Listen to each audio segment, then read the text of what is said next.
Sports. We are Baltimore. We are Arizona.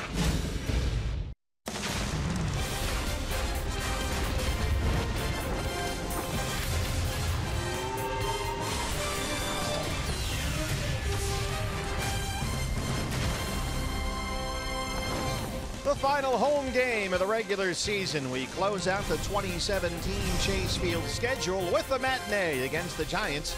And a chance to close it out with a series win over San Francisco before we're back here 1 week from today to host the National League Wild Card game. Join us for afternoon baseball, D-backs and Giants on Fox Sports Arizona. Good afternoon from Chase Field. Welcome to the broadcast. Steve Berthiaume and Bob Brenly along the way as we close out the 2017 regular season schedule. Zach Greinke was supposed to start this game. He's been pushed back to Friday at Kansas City so he can start on schedule a week from tonight in that National League Wild Card game. So, Bob, today it's Braden Shipley who gets the baseball. Yeah, Braden's been on that Reno to Phoenix Express a couple of times this summer. A guy we talk a lot about auditions recently for the postseason roster. Braden Shipley probably won't be included on the postseason roster, but don't think this isn't an audition for Braden Shipley moving forward with this organization. He's a guy they're expecting big things from, and maybe it'll start here today. He's up against Jeff Samardzija making his final start of 2017. He's leading the National League in losses. Yeah, it's been another statistically disappointing season for Jeff Samardzija, but we know what a competitor he is and how good he can be when his stuff is playing well. Shipley and Samardzija, Diamondbacks looking to close out the home schedule with a series win over the Giants. First pitches coming up on Fox Sports Arizona. Diamondbacks baseball on Fox Sports Arizona is brought to you by Gila River Casinos. Earn rewards 10 times faster than ever before with the card by Gila River Casinos.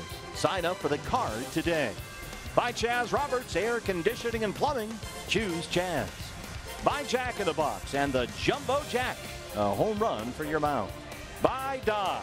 Join the Brotherhood of Muscle at the Dodge Summer Clearance event going on now.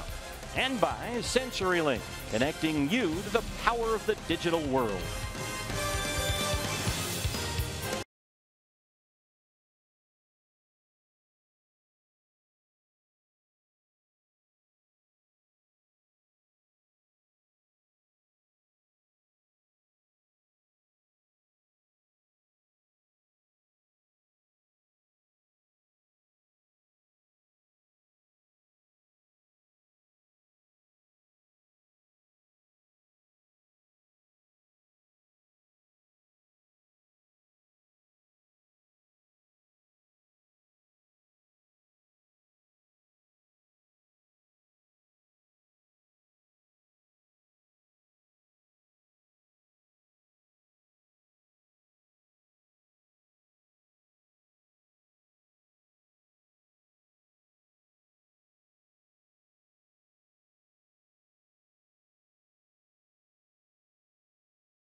on Fox Sports Arizona is brought to you by your Valley Honda dealers, where you get more standard features for less money. By Gigablast Internet from Cox. Get ready for the gig life. By Oregano's. Step up to the plate for a guaranteed home run. At Oregano, your neighborhood pizza joint, location statewide. By Phoenix Raceway. See Dale Jr.'s final West Coast race at the Can-Am 500 November 12th. Tickets at phoenixraceway.com. And by State Farm. Here to help life go right. Talk to an agent today or call 1-800-STATE-FARM. Matinee baseball for you, D-backs and Giants. Oh, a big hug from Bobcat to Panda. First pitch is next on Fox Sports Arizona.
Dual roof is closed inside Chase Field. Glad you're with us for some afternoon D-backs baseball on Fox Sports Arizona. Steve Berthume, Bob Renly, and Jody Jackson with you.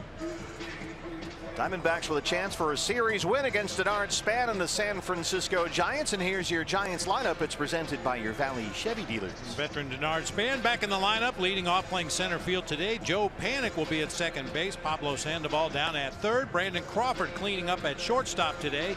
Nick Hundley doing the catching. Jarrett Parker out in left field. Big Mac Williamson in right field. Ryder Jones at third base today, and right-hander Jeff Samardzija on the mound for the Giants. Braden Shipley is your Ram truck starting pitcher for the Diamondbacks, the 25-year-old right-hander. He's pitched as a starter at AAA Reno for much of the year. He's worked mostly in relief in his somewhat limited time with the Diamondbacks this season. Today, just his third big league start this year. Yeah, pitching in relief. 5 2/3 innings against the Twins back at the end of August. Tied for the fourth longest relief outing in the history of the Diamondbacks franchise. Braden mostly pitching out of the bullpen, but getting the spot start here for Zach Greinke today so they can set him up for next week. Oh, look at the Diamondbacks defensively, provided by Nationwide Vision Centers. Pretty much the A-team. A.J. Pollock out in center. David Peralta in left. J.D. Martinez in right. It'll be Jake Lamb and Ketel Marte on the left side of the infield. Daniel Descalso and Paul Goldschmidt on the right side. Chris Herman behind the plate today. Or right-hander Braden Shipley. Corey Blazer behind the plate for the umpires, calling the balls and strikes. Nick Marley at first base. Doug Eddings at second. And the crew chief, Jeff Nelson, is our third base umpire today. And before we get started, Bob, time for your Valley Honda dealers key to the game. Ship shape. Oh, nice. See Braden Shipley on the mound, and the Diamondbacks will probably do a very similar game plan today that they did last night. The starters will be in there. until we get a big lead, and then the bench players will get a chance to get some ABs. Get everybody in shape for next week. Ship shape. Ship shape. I like what you've done there. Denard Span leads it off, and we are underway from downtown Phoenix on a Wednesday afternoon. Span 267, 12 home runs, a career high. He was 1 for 5 in Monday's series opener, singled and scored a run.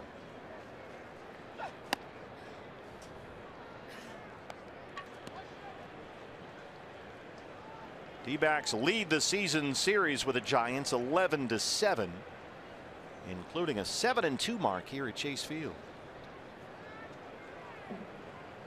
Diamondbacks won the season series this year against every team in the National League West. That's impressive. That is impressive.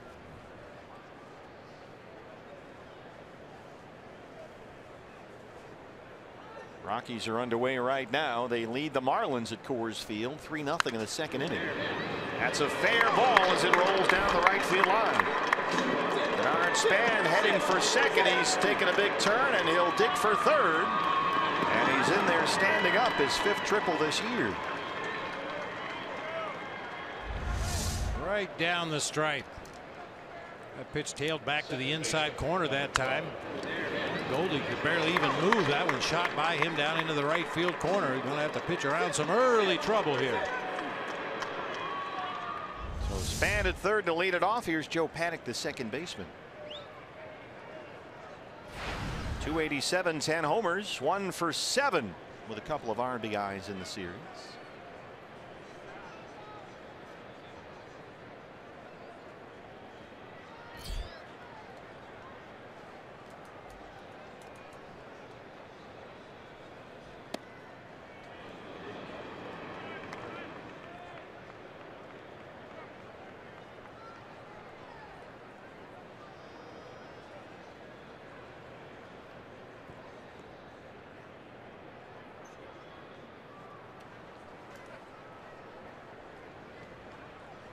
Right into the stretch for Braden Shipley. As Bob mentioned, this is a spot start today after the decision was made with Zach Greinke's consultation to push Zach back to Friday in Kansas City, and that'll line him up for the wild card game here 1 week from tonight. Zach wanted to take the extra rest now and be set up for his usual schedule next week. There's a strike, 2-1. So Greinke's normal day to work is today. And he did not pitch very well in his previous start. That was last Friday here against the Marlins. In fact, Zach said he pitched a really bad game there. He was really bad last game, he said. So we kind of like the idea of having some extra time to work on some things and hopefully fix whatever wasn't working last week against Miami. Every pitcher's a little different. Some guys have more success with a little bit of extra rest each time through the rotation. Other guys are perfectly capable of coming back on short rest and pitching effectively. And we've talked about it often recently. Zach Greinke knows his arm and his body better than anybody else. So that's why his voice will be heard loud in the meetings. He said it was the ideal situation. Either take the extra rest now and work on some things he didn't like in his previous start, or pitch today and then wait a full week before pitching that critical wild card game. And it made more sense to take the time now. So he'll pitch Friday at Kansas City and then start the wild card game here on his regular 5th day, Wednesday night. Fastball missed in, and Panic's worked at full 3-2. So in the meantime, you've got Shipley here, who has not started a game since August 26th when he pitched for Reno at Las Vegas. So as it relates to Braden's length today, keep in mind this is his first start in a month. He's been working in short relief. I think it's kind of interesting that first game in Kansas City was Zach Greinke pitching for the Diamondbacks. I believe Ian Kennedy's supposed to start for the Kansas City Royals, so you have a former Royal against a former D-back.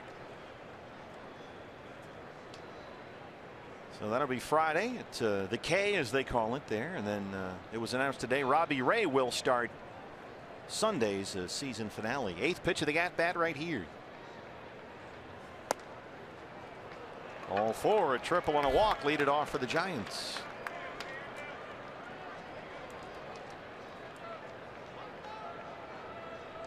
So Shipley in immediate trouble. Or on the corners, no outs for the Kung Fu Panda, Pablo Sandoval, going through his usual pre-at-bat antics.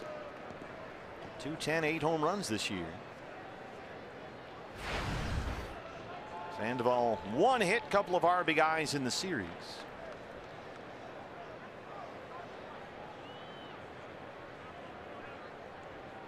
Span at third, Panic at first, no outs.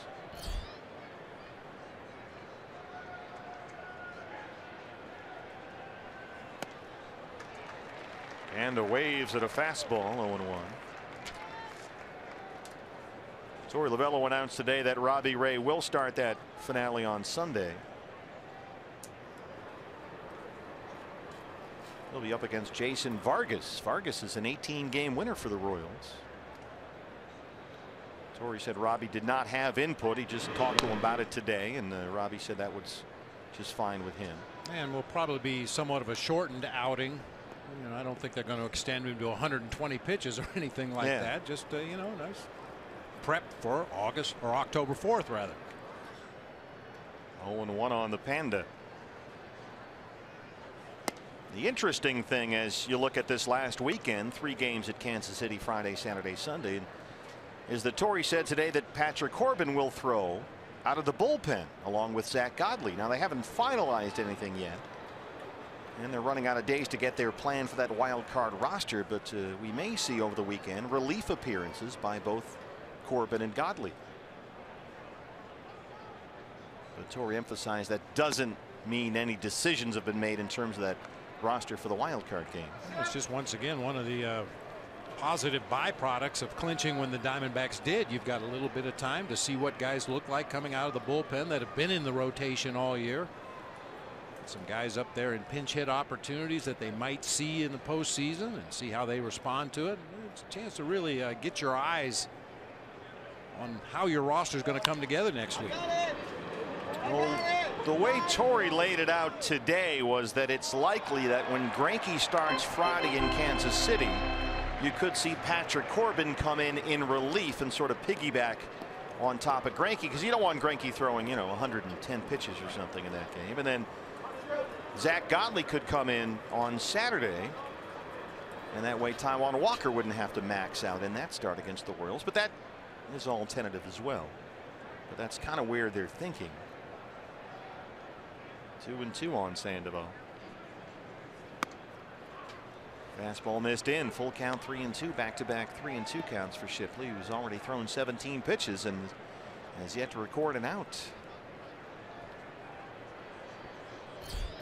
Brandon Crawford in the cleanup spot today. He's on deck.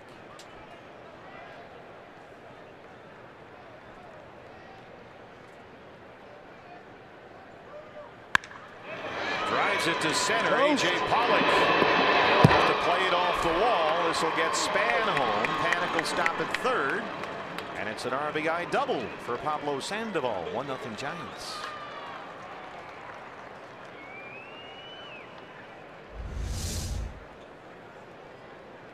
Just tailing fastball. Might have worked its way off the outside corner, but Sandoval able to get the barrel to it and drives it all the way to the 407 mark in center. Giants on the board. Well, Braden gives up a run before he records an out. He's got second and third for Crawford. Brandon Crawford, 249, 14 homers. That OPS right there, 702, is the 6th lowest in the National League. It's been that kind of a year for the Giants offense. Panic at third and the Panda at second. Crawford has a pair of hits in this series. He doubled in last night's game.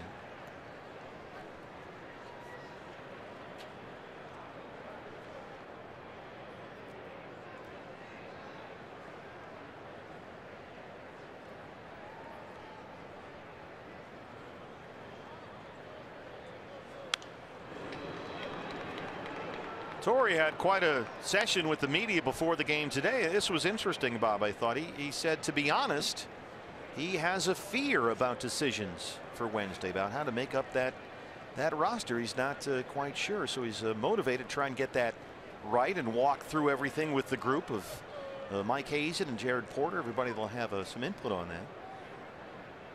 And he said he'd talk to Ned Yost in Kansas City, try to get his thoughts or some advice on how to set things up. Yeah, fear seems to be a strong word, but not to put words in Torey's mouth, but I think because the wild card is so different from everything you normally do as a manager and as a team, I think it's wise to get input from guys who have been there before and maybe have some suggestions of how to construct your roster or how to maneuver your lineup or your pitching staff in that one-game play-in. Yeah, Torey said he's talked to some of the Giants coaches. He was going to try and talk with Bruce Bochy, of course, who's been through this a zillion times. Try to do that today if he could, and then chat with Ned Yost in Kansas City. I think Jody has more on this. Jody? Well, yeah, you're right. He was going to try to talk to Boch. And the interesting thing, he was asked about fear. The reporter had asked about fear. He said, there is anxiety. And so that's what motivates you, though, to walk through every scenario. So that was kind of I guess if you're going to look at a positive to anxiety, it's what motivates you to go through all the situations. And so that's what Torey was saying, is that's his job, up until Wednesday, is to do all that research and gather all that information. And that's why he talked to Hensley Meulens, and he was talking to Ron Wotus and going to talk to Ned Yost, who played in what I thought was one of the most crazy wild card games against the A's. So, they're going to talk about all of these things over the next few days, guys. Thanks, Jody. They concede the run there. Crawford gets the RBI on the ground down. Panic scores to make it 2-0. Sandoval in at third, and here's Nick Hundley. 259 home runs for Hundley. 0 for 2 last night. He homered in Monday's series opener.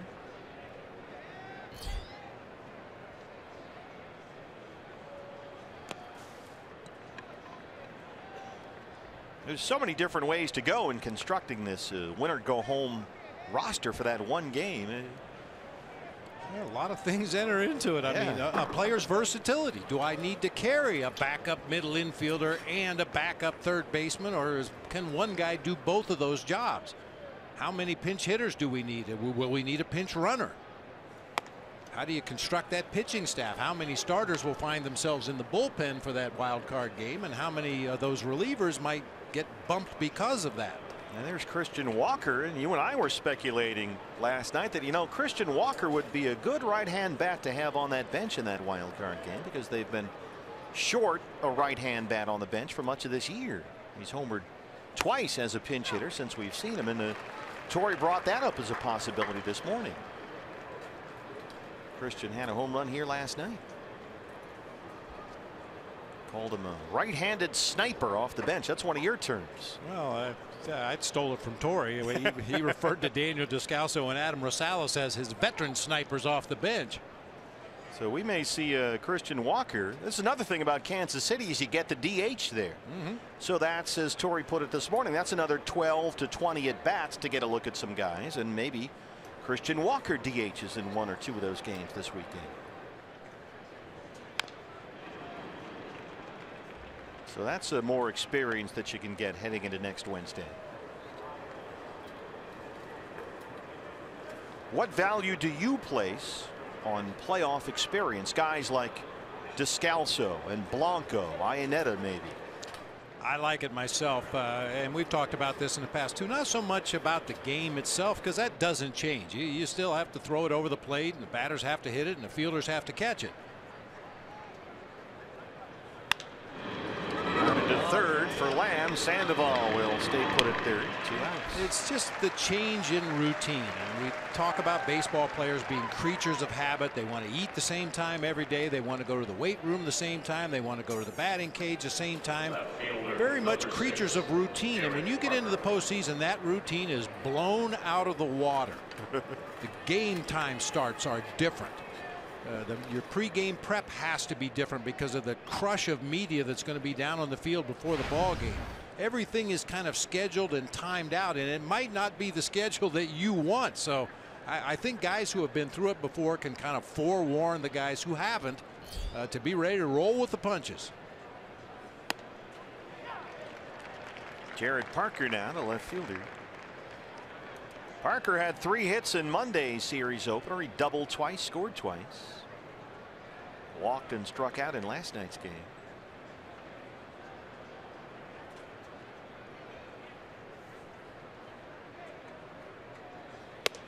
Torrey was saying today that he thinks guys who have been through this drill before, as you mentioned, have kind of a calming effect on the guys that haven't been through it. That's certainly what you hope for. That's what veteran experience is about. You know, just kind of slowing the game down a little bit. Don't get too caught up in things. Just focus on the next pitch. Focus on the next swing. Fastball misses up. 2 balls and 1 strike on Jared Parker. You know, another factor going into the postseason is the off days. You know, these guys are used to playing 6 days a week for 6 months, and all of a sudden you play a game, you take a couple days off. You play 2 games, you take another day off. That's a different schedule for what these guys are used to.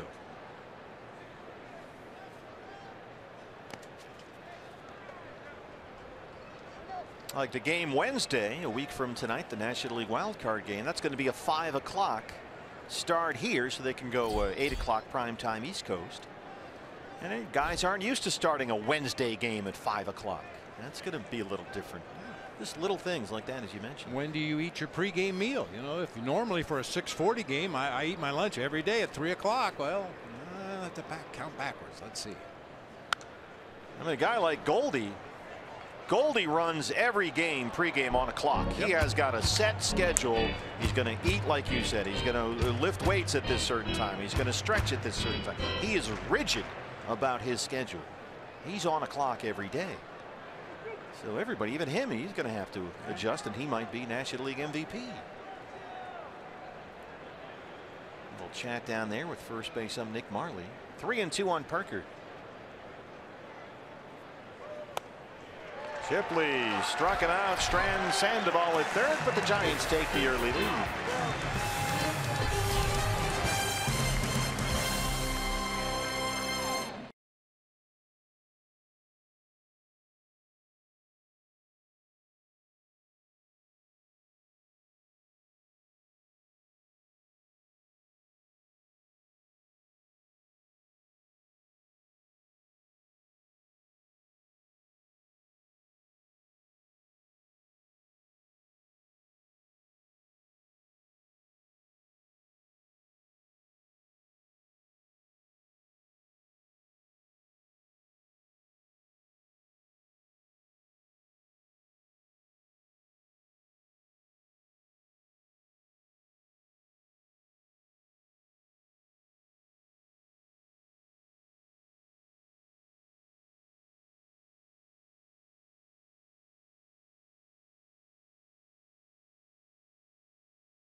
Back at Chase Field, Matt Cain getting a big round of applause from the crowd here at Chase Field, as I guess he decided today to say that he is retiring. He had a great career.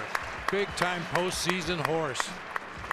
You got that right. So big tip of the cap, wag of the finger here for Matt Cain. Ram truck starter, though, is the right-hander Jeff Samardzija. 15 losses. That's a career high, and he's tied with last night's Giant starter Matt Moore for the National League lead in losses. But Samardzija can still be tough. He's 6th in the league in strikeouts. Yeah, he punches out a lot of guys. He rarely walks anybody. He has surrendered 29 home runs this year in just over 200 innings of work. Very disappointing statistical season once again for Jeff Samardzija. David Peralta leads it off for the Diamondbacks.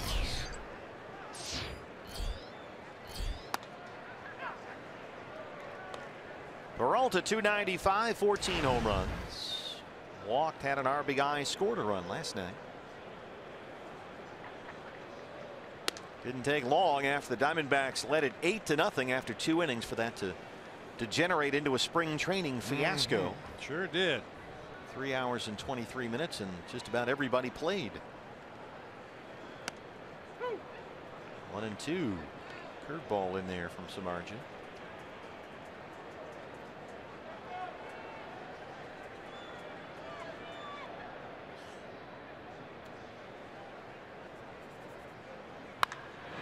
Just foul.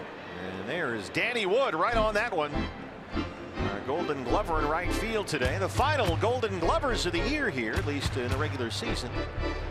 Danny, I like you, Betty Wood. And then there's Trent. Give it up for Dr. Randy Watson, our Golden Glover in left field.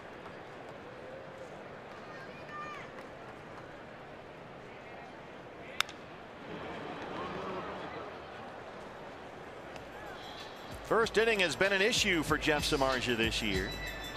His first inning ERA is 6.68.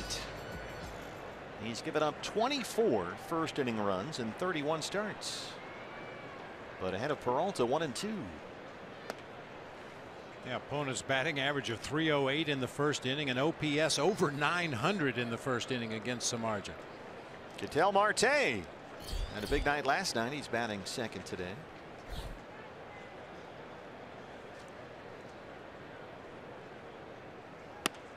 Called strike three, a fastball. Caught Peralta looking. Let's look at the D-backs lineup. That's brought to you by your Valley Chevy dealer.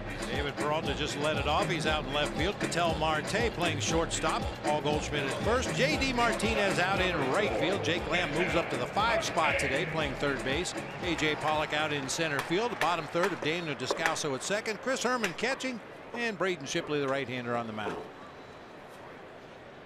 Shoes Marte, as he's now known. 262, 5 homers. That was a suggestion from one of our viewers. We read some letters on the air last night, and one of them said, I think you should call Ketel Marte Shoes Marte. I like it. And it worked out. He doubled, tripled, walked last night. Drove in 2 runs. Going with a rather subdued look on this Wednesday afternoon. The white shoes, white arm sleeve.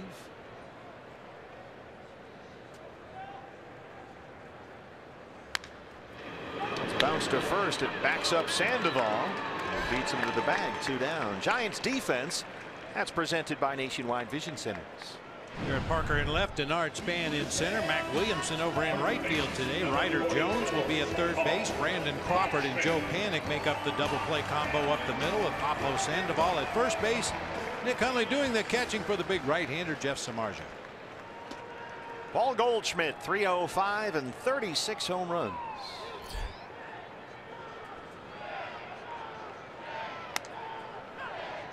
Goldie third in the majors in RBIs. Last night 0 for 2. He walked and struck out.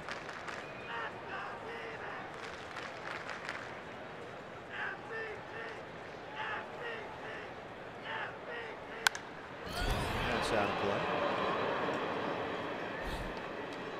How much do you think getting to the wild card and winning the right to host that game will help Goldie's MVP chances? You know, more national attention, more national writers in town for a while. I mean, I find it hard to believe that even if you live on the East Coast, you haven't heard of Paul Goldschmidt and seen what he's done this year. Waves at a fastball. Samardzija 2 strikeouts in the inning. After 1, D-backs trail at 2-0.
Mrs. Costa, we found their missing students. Oh, man. They're here at the ballpark today with us.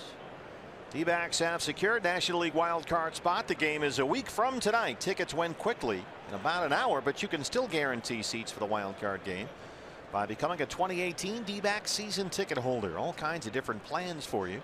Full season, half season, series plan, weekend plan. And if you get your 2018 season tickets now, you will guarantee tickets for this year's postseason games. Now to do that, call 602-462-4600 or log on to dbacks.com/season tickets. That's a pretty good deal. Oh, yeah. Become a season ticket holder for next year and guarantee yourself postseason seats this year. So you can jump on the bandwagon. Mac Williamson leads off the second against Braden Shipley, who had a long first inning.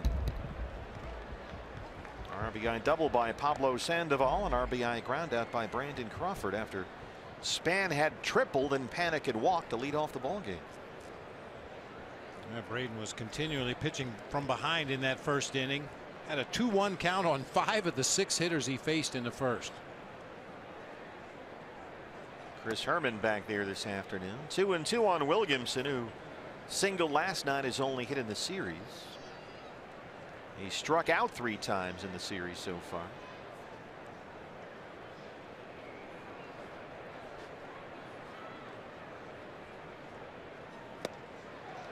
And now he's struck out 4 times. Second K for Braden. 1 down in the second.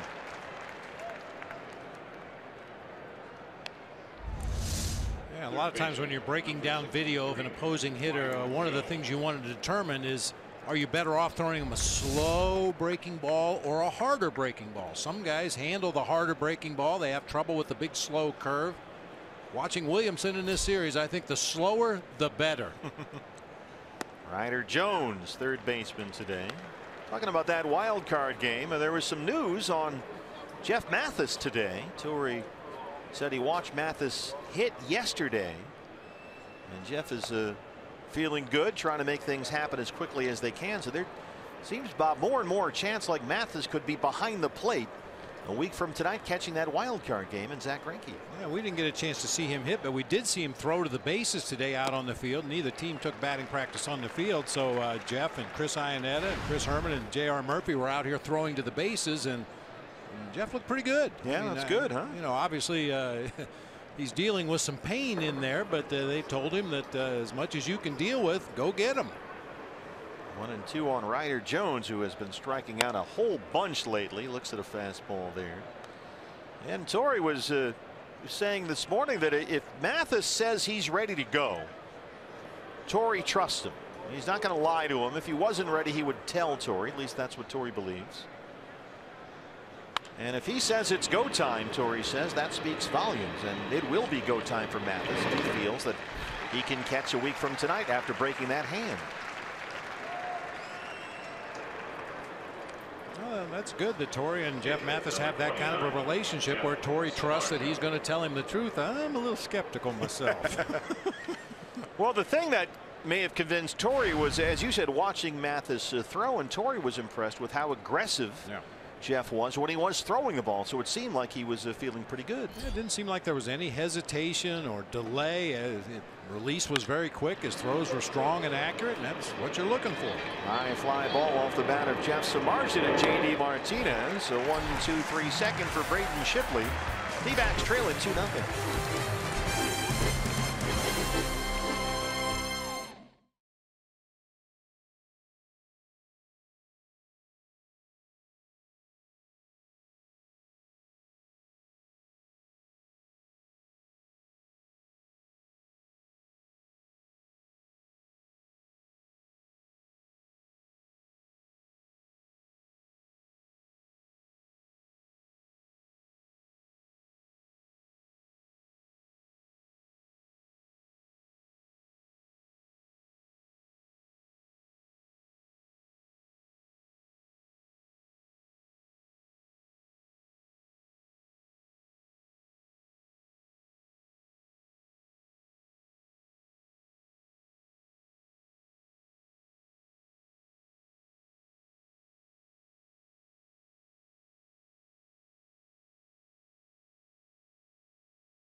2-0. D-backs fans, don't forget, stop by your local Fry's and stock up on your favorite Pepsi products using your VIP card. You'll earn valuable D-backs rewards points that you can redeem for merchandise and for game experiences. Pepsi, the official soft drink of your wild card winners, the Arizona Diamondbacks.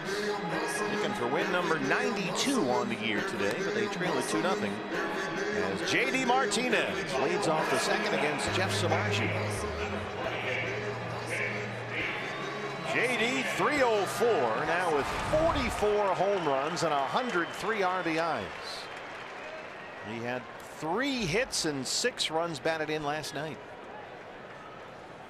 He singled, he doubled, and he hit a grand slam into the pool area.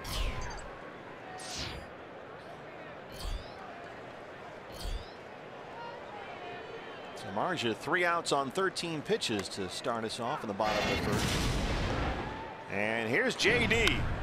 Cox high-speed highlights. Went down and got that one opposite field for a grand slam. After his first 2 at-bats in the ballgame, 2 innings in, he had 6 RBIs and was halfway to the cycle. Had a double and a home run. Wow. So he has hit home runs now, J.D. Martinez, in 4 of his last 5 games.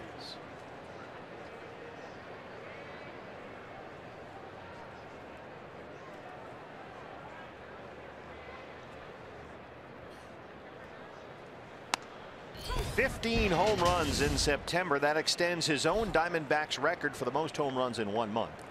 And it puts J.D. only 1 homer shy of tying Ralph Kiner's record for the most September home runs in National League history, set back in 1949. 35 RBIs ties Gonzo's record for most in 1 month. And that'll drop in front of Williamson. A leadoff single in the second for J.D. They're all starting to drop now. He hasn't had a lot of cheapies like that. Sounded like he hit it off the end of the bat, maybe broke his bat, got it to die out there in front of Mac Williamson. Everything he's been hitting lately has been right on the barrel. Jake Lamb now. Jake batting 5th today. 247 and 28 home runs, 102 RBIs. He walked twice and scored twice last night.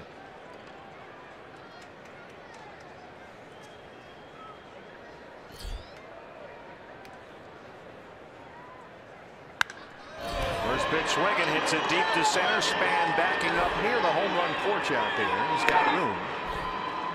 And that's the first out in the second.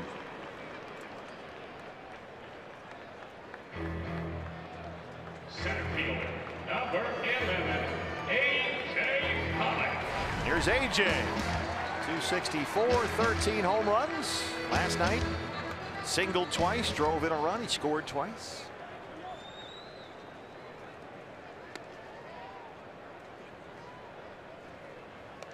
Interesting the way Torrey has this lineup lined up tonight. See Jake Lamb and A.J. Pollock just creeping up a spot or 2 in the lineup. They've been lower for much of this month, but today Lamb hitting 5th and A.J. 6th. So you've got Goldie, Martinez, Lamb, Pollock all in a row. 3, 4, 5, and 6.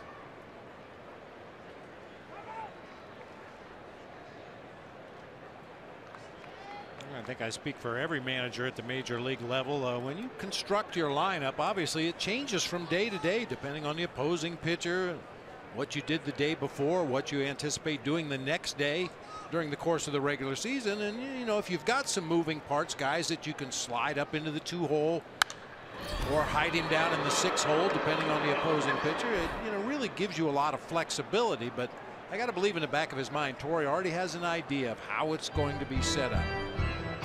This is a manager who likes to make his lineup cards out days in advance. Of course, they're always subject to change, but Torrey generally has a plan laid out several days in advance.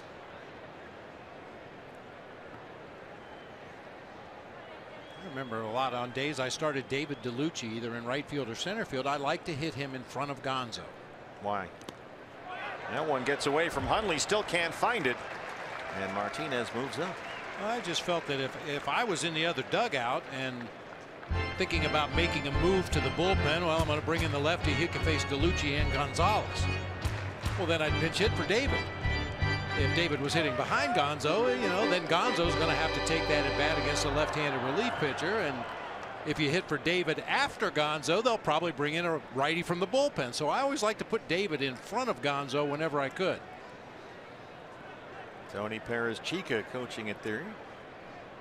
It's amazing how much thought goes into that kind of lineup construction. They're always looking for the matchup and thinking, well, if I do that, then he'll do this, and that means I'll have to do the other thing. Do I like that better than the other thing? Yeah. I've told the story many times in the past about Steve Finley and his numbers against Paul Quantrill, a right-handed reliever from the Dodgers. And every regular needs some time off over the course of the season. I would always give Finley at least one day off against the Dodgers in the hopes that we'd get Paul Quantrill in the game and I could drop Steve Finley on it. The secret weapon. 2-1 on A.J. Pollock. Fastball missed. 3 balls and 1 strike. Daniel Descalso on deck. And that worked out more times than not. Yeah, I mean, look at Finley's numbers against Paul Quantrill. Crazy.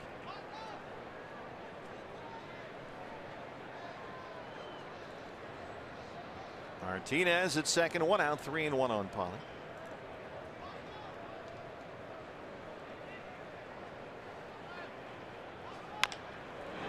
High chopper. Jones has to charge from third and makes a terrific bare hand play. They just do. Get AJ at first, says Nick Marley down there. That was awfully close. Martinez stays put at second. Here's a look. Well, I didn't think there was any way Ryder Jones was going to be able to make that play, but it's about as good as you can do it over there at the hot corner. He was playing way back on AJ. Nice scoop and throw all in one motion. It was a pretty play. No challenge. And AJ will come back to the dugout. Ryder Jones at third. Nicely done. Here's Daniel Descalso. Those numbers for Descalso. Home runs and RBIs, both career highs. He's had a terrific year.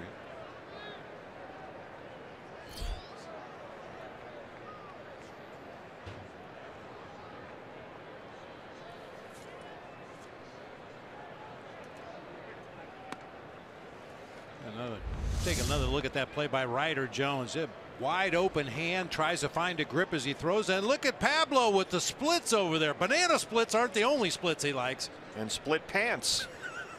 It's a nice play by Sandoval. Both ends, very nice play. No Buster Posey, no Hunter Pence in the lineup today for Bruce Bochy.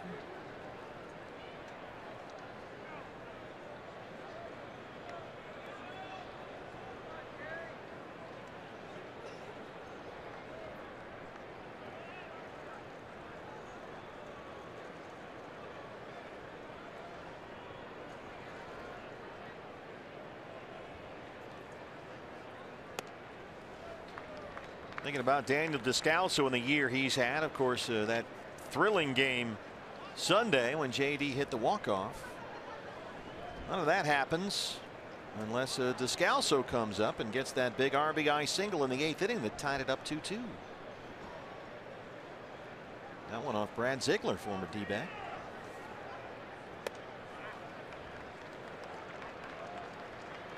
So Marja falling behind in counts in this inning. Now it's 3-1. Chris Herman on deck. Chris had a home run in that game Sunday.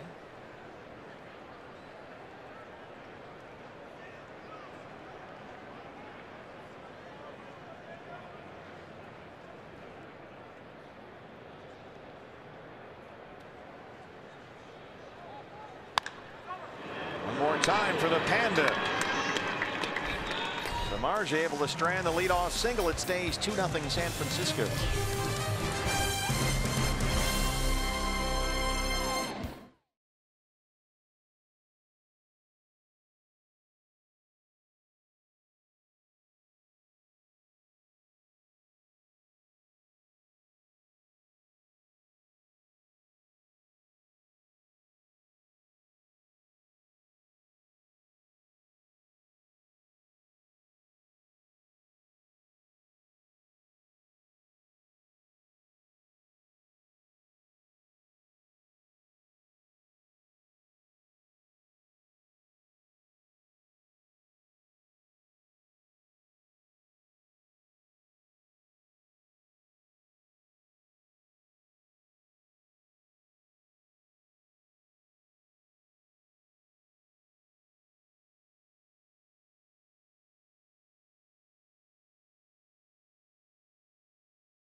early, top of the third inning here at Chase Field. Time to take a look at this day in baseball history, brought to you by Geico. We go back to 1951. Future basketball Hall of Famer Bill Sharman is one of 15 Dodgers that were ejected by the home plate umpire, and he never got in a game. He had just been called up from the minor leagues, got ejected, never got in a game. The only player in history to be ejected from a game without ever appearing in one.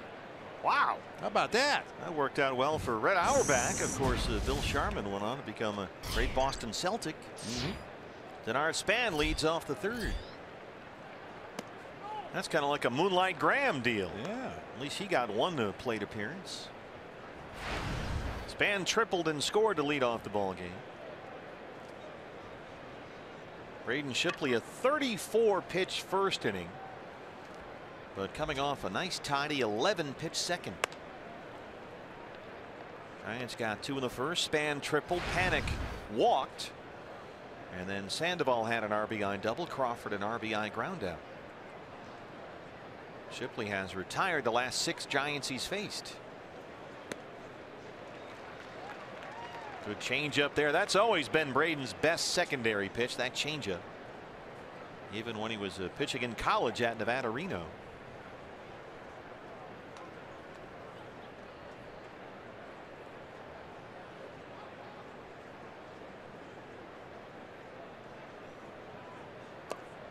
Braden Shipley, the D-backs' first pick in the 2013 draft out of Nevada.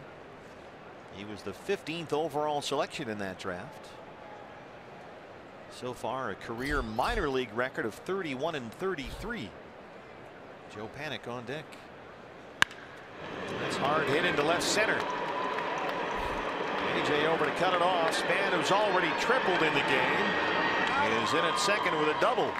His 31st of the year.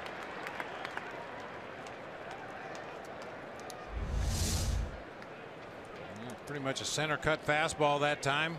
Denard Span stays right on it, drives it into that gap in left center. AJ does a nice job of cutting it off, but had to go a little deeper than he wanted to, and by the time he gets to it and hustles it back in, Span's on at second base with a leadoff double. And once again, Braden Shipley fell behind in the count like he did in the first inning to 5 of the 6 hitters. In the second inning, he threw strike 1 to all 3 hitters he faced. What a difference, huh? Panic walked and scored his first time up. Shipley already at 50 pitches, only 27 for strikes. And it's right back into the stretch.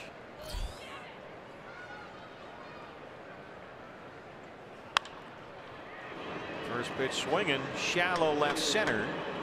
Peralta comes in, 1 down. Hey fans, the day after every D-backs win, get 50% off all pizzas at regular menu price using promo code DBACKS50 at papajohns.com.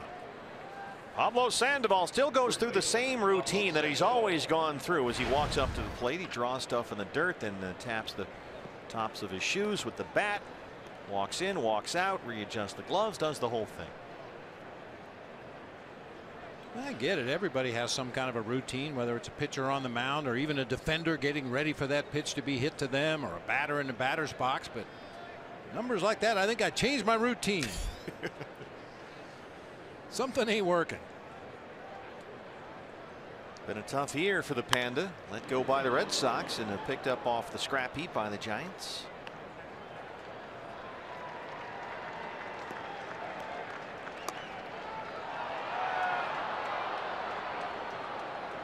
Sandoval was out twice with the Red Sox this year. He missed 31 games with a right knee sprain, and then had another 19 games out with an ear infection. Last year, a shoulder problem kept him out virtually the entire year. Sandoval last season with Boston had only 6 at bats the whole year. He was a complete washout with the Red Sox after they gave him $52 million. Reaches out and lifts this toward the corner. Peralta on a dead run. The freight train, it's off the glove. Span had to hold up. He'll come in and score. And it's 3-0 San Francisco. Long way to go for Peralta to get that one crashing into the bullpen fence. And we know when he was playing right field on a regular basis, David had some issues when he got close to the barrier in right field. Gets underneath this ball and then has to reach back over his head. Just kind of took his eye off of it at the last instant right there to prepare for contact with the fence and wasn't able to grab it. Another RBI double for Pablo Sandoval. His second today. Here's Crawford. An RBI ground out his first time up.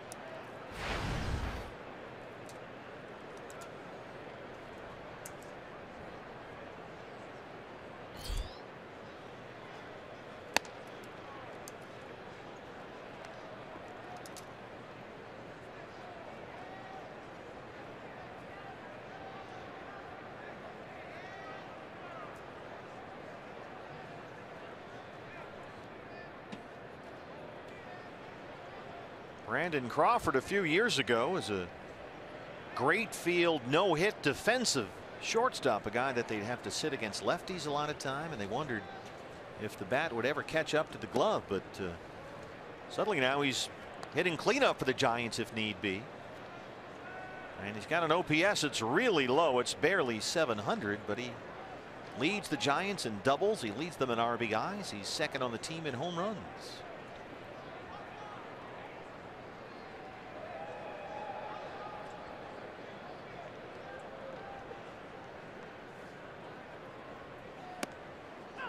That's a strike, 2-1.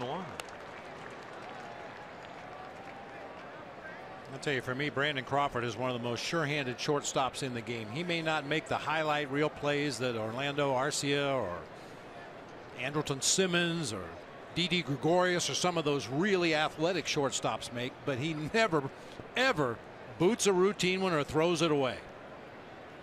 Yeah, he is steady Eddie down there. There's no doubt about that. One of the best there is.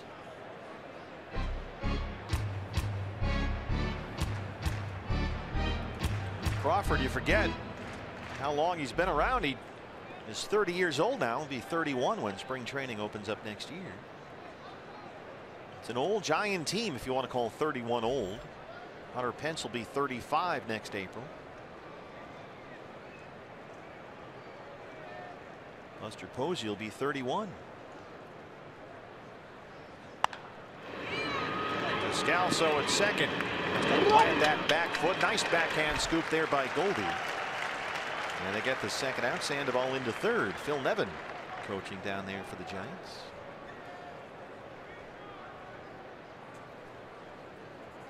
Braden could really use a way to tidy up some of these Giants at bats. He's thrown 5 or more pitches to 9 of the 13 batters he's faced already in this game. Nick Hundley grounded out his first time up today. He's working on about a 20 pitches per inning pace, and that is including an 11 pitch second inning. So a long first and now a long third.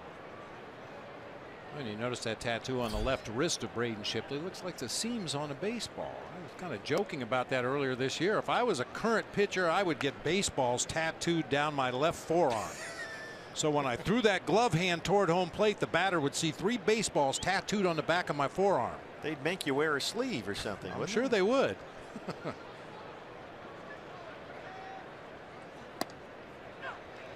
Or you could just have your entire arm tattooed white. There you go. Like the color of the baseball, and then just be a blur. Get a baseball tattooed on your forehead. Oh. You know. Really new levels of dedication. 60 pitches, only 33 strikes for Braden. You know, it's funny the things that will distract a hitter. I mean, there have been a lot of pitchers that used to throw a rosin ball. They go to the rosin bag on the back of the mound and pop it up and down in their hand, but don't let the rosin leave your hand. Have a handful of it feels like sand in the palm of your hand. Get your sign from your catcher, and when you throw the ball, it's like an explosion. Poof. This puff of rosin behind the baseball. It's like a Harlem Globetrotters bit. Oh, I've seen a lot of pitchers that went to that back in the day. I mean, theoretically, there's nothing to prevent you from getting away with that, because once you've thrown the ball, that's it. The cat's out of the bag. Toothpaste is out of the tube. And it's not like hey, you can't use that rosin bag anymore. They can't tell you that, I guess.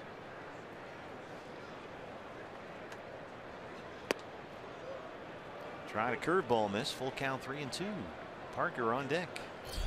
El Presidente, Dennis Martinez, always had a big chew of tobacco in his mouth out there on the mound, and he would spit in his hand and rub up the baseball, and it would turn into a 6-ball. I mean, it would get dark. You couldn't see it, especially in night games. Day games didn't really matter so much. You might like a little darker shaded baseball during a day game, but man, pitching in night games up there at Olympic Stadium in Montreal, bad lights, and he'd rub up that baseball, and when it would come out of his hand, it just disappeared. Where did it go? He was really good. He was. Ooh. Matter of fact, the last time I saw El Presidente was at a ball game in Clearwater, Florida, when Shelby Miller, a young farm hand for the St. Louis Cardinals, was starting, and Dennis Martinez was the pitching coach. Finally, it's a deep to center. AJ's there. Giants add a run. Diamondbacks trail it 3-0.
On the year, but they trail the Giants 3-0. Valley Toyota Dealers presents Let's Go Places after this ball game on an airplane to Kansas City. Kansas City. Here I come. Off day tomorrow, then the first of 3 against the Royals Friday night. Zach Greinke starts that ball game, and then after that, we're back home a week from tonight, hosting the National League wild card game against somebody. Might be the Rockies. Right now they're leading the Marlins 6-3 in the 4th inning at Coors Field. And then after that, you know that the wild card winner will play the Dodgers because they've already locked up all that stuff. So hopefully that's the schedule. We can guarantee the first 2 and hope for the third. Chris Herman leads off the Diamondback third here against Jeff Samardzija.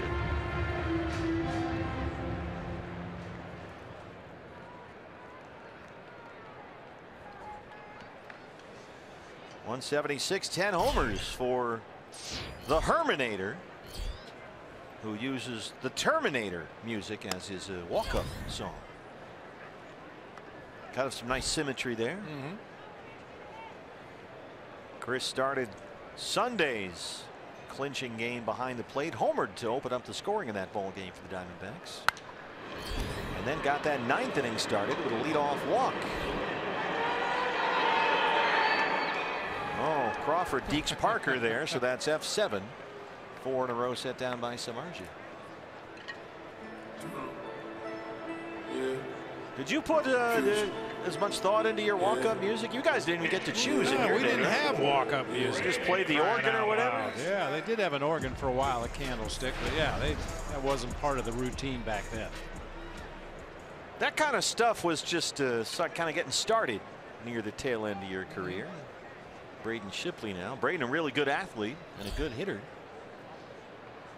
I was watching a documentary on the last flight about a guy you've talked about before, Crazy Crab. Oh yeah, the Crazy Crab. All those fans in Giants land love that Crazy Crab. Well, they did not love Crazy Crab. No, that's what the whole. no.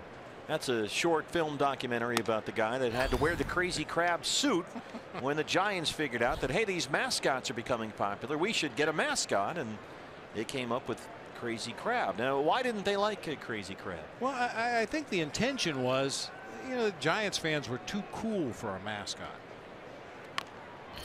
So let's get something that the fans don't like.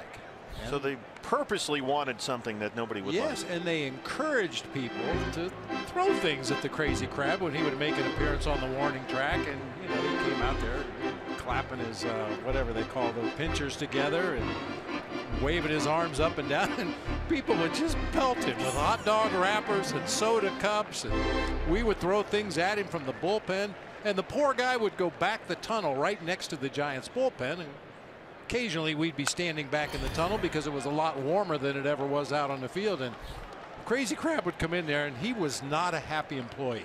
Now in this documentary film I watched, it's about 15 minutes from another network, but Kuiper's in there because he was playing for the Giants at the time. He was apparently one of the ringleaders. The attack on Crazy Crab. Imagine that. He's not there. There's Mike Krukow and John Miller. As Shipley looks at strike 3. Yeah, but Kuiper would say they just throw stuff at him the whole game. Use it. And they encouraged it, and the fans got into it. Everybody got into it except for the Crazy Crab himself. 2 down for David Peralta, who struck out looking to lead off the ball game for the D-backs. You remember the name Steve Nicosia, backup catcher. He was a backup Pirates, catcher for the Pirates on that '79 We Are Family World Series winner. He came to the Giants later in his career when the Crazy Crab was there, and he actually went in and put the Crazy Crab suit on one day and came running out between innings up and down the warning track. He wasn't in the lineup that day, obviously. Got but some kind of a death wish or just something? wanted to see what it was like. Never did it again. Well, the guy that was Crazy Crab was a very accomplished. There is Crazy Crab. Nice work by our boys in the truck, Paul and everybody. But the guy was a great mime artist, and he still does all this performance art. So it was a real thing for him. It was a gig. Skied high, deep to left field. Parker backing up just in front of the warning track. And he gets his claws on that one. 6 in a row retired by Samardzija. D-backs trail at 3-0.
Wild card race. Who will play the Diamondbacks here a week from tonight? Colorado Rockies in action right now. They're hosting the Miami Marlins at Coors Field.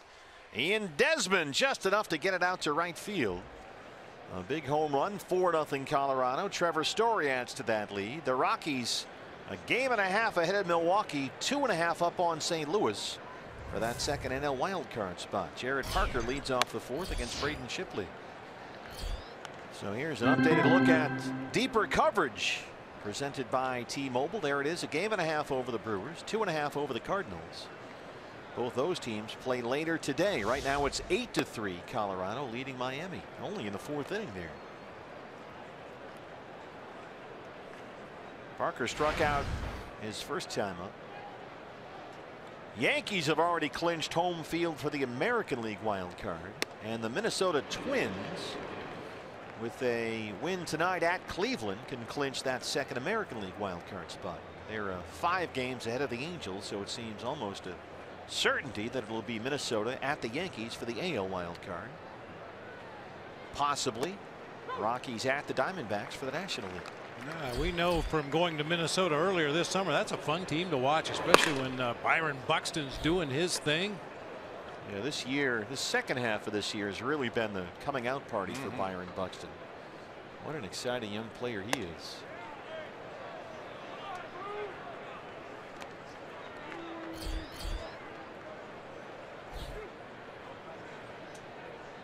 Three and two.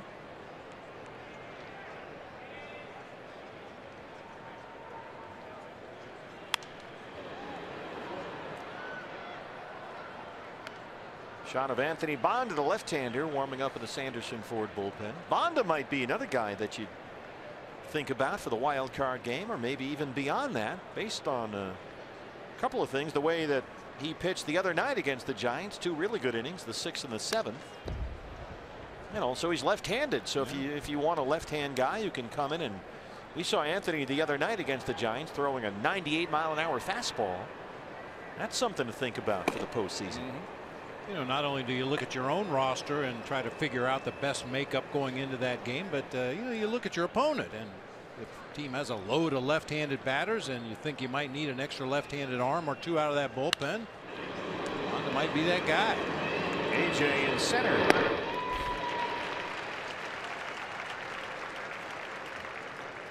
And as we mentioned earlier, this is Braden Shipley's first start.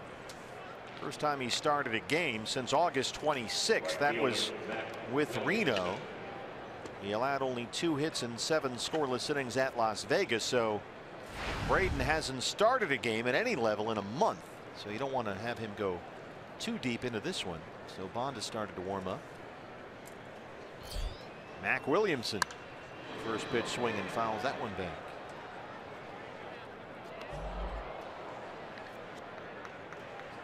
Braden Shipley's longest outing with the Diamondbacks this year was 5 2/3 innings in long relief. Speaking of Minnesota, that was a game at Target Field, a game that got ugly quickly. Most of them there did.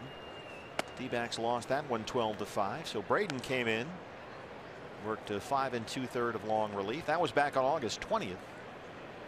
And then after that, on the 26th, he made that start for Reno at Las Vegas, and that's the last time he pitched longer than an inning or an inning and 2/3. That one gets Williamson.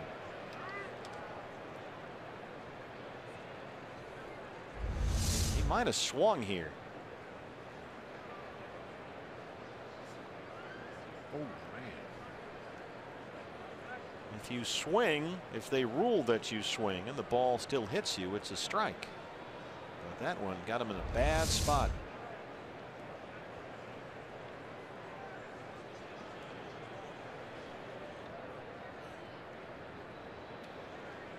Mac Williamson is a guy who's just been plagued by injuries his whole career. He's an outfielder that needed Tommy John surgery.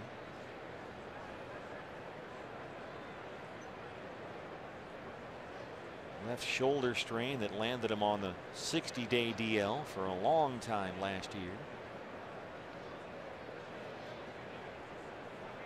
And more shoulder trouble this year. Looking at that hand.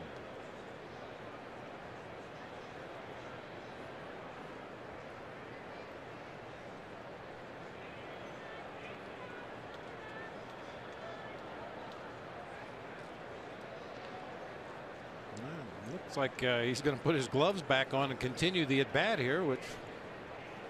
Well, he's only played 27 games with the Giants all year. He's been up and down from the minors 3 different times this season, Mac Williamson. So you know that they're going to have to carry him off to get him out of there today.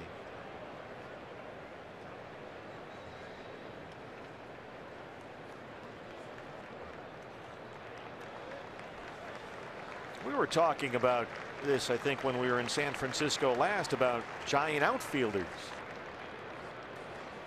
They have a lot of homegrown talent like Buster Posey and Brandon Belt and Joe Panik and Brandon Crawford, but all those guys are infielders. They haven't developed an outfielder, maybe other than Fred Lewis back in '08.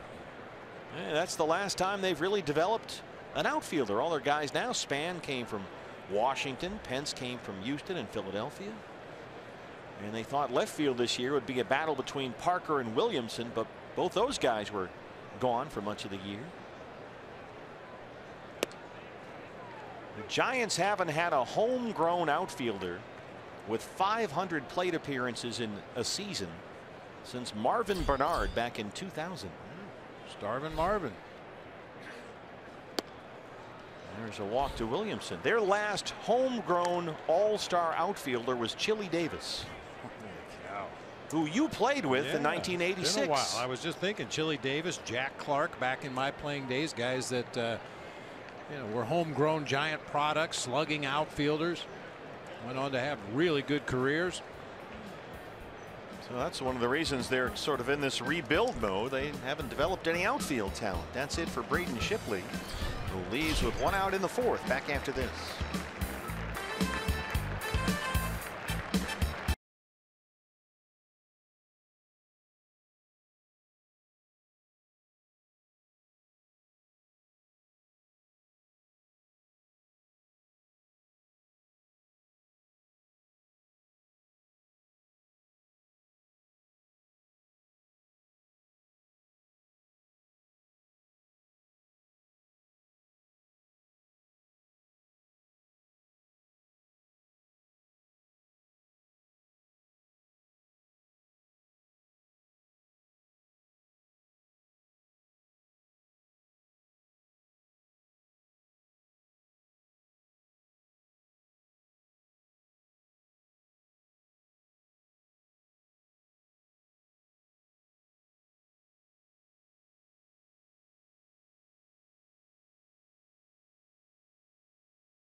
Dreams into a reality at the D-backs fantasy camp at Salt River Fields in Scottsdale. January 7th through the 13th, you'll spend 6 days, 6 nights as a major league ball player. The whole deal: hotel accommodations, uniforms, instruction from D-backs coaches and staff, clubhouse service. You play a game every day. Visit dbacks.com/fantasycamp. As Anthony Bonda, the left-hander, comes on in relief of Braden Shipley with 1 out here in the 4th.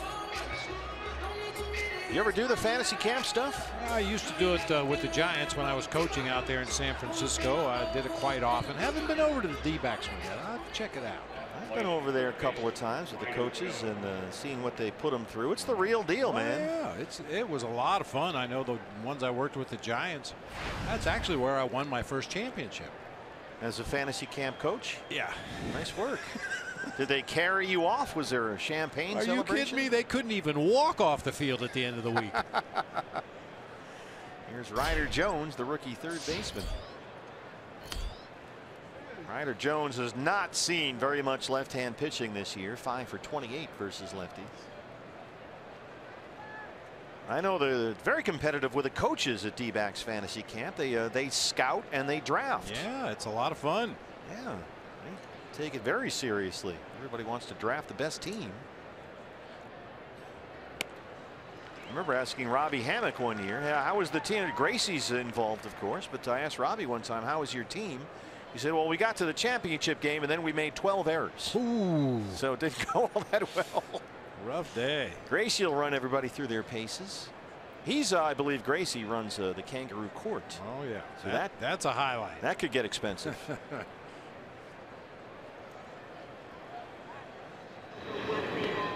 You know, you get a bunch of accountants over there. These guys got to be able to play. But everybody has a great time. It's really fun. And just like real big leaguers, that first week of spring training, you're going to go home sore the first few days. Ooh, just don't go home on crutches.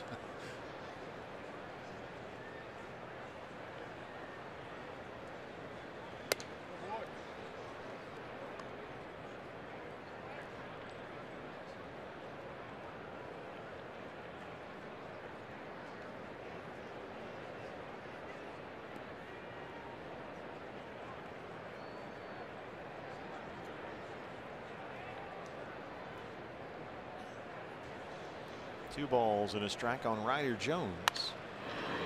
The high fly ball coming in from right field is Martinez. 2 outs.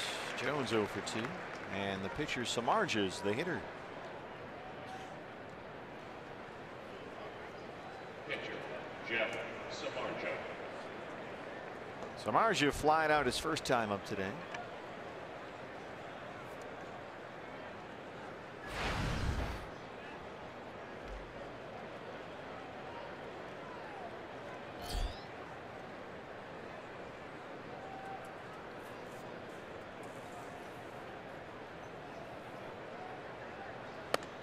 There was a big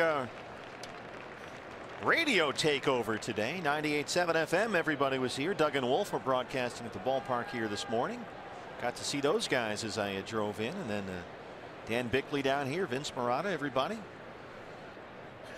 And they have a whole group here, more than 550 people. Wow. All with Arizona Sports, 98.7 FM. This is their big promotional outing of the year. They're taking over the ballpark today, and it looks like it. Out there in right field. Who's minding the store? I think that every ticket was like $9.87. Yeah, there you go. Because they're 98 cents. See what they did there? Yes, I do. So they're out there. So congratulations to those guys on a great day. Had a lot of people show up for that event. They did a nice job with it. I almost hit Wolf with my car driving into the ballpark. That was bad. Yeah, that would not be good at all. Yeah, but all the damage would have been to the car. Yeah. Not to Wolf. He had just like hitting a brick wall with your car. Watch where you're going. Hey, Macedonians. There's a pedestrian here. Bond gets the strikeout. D-backs trailing 3-0.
Back at Chase Field, set for the bottom of the 4th inning. D-backs trail the Giants. 2018 D-backs schedule is out there, fans. It's available for your perusal, dbacks.com.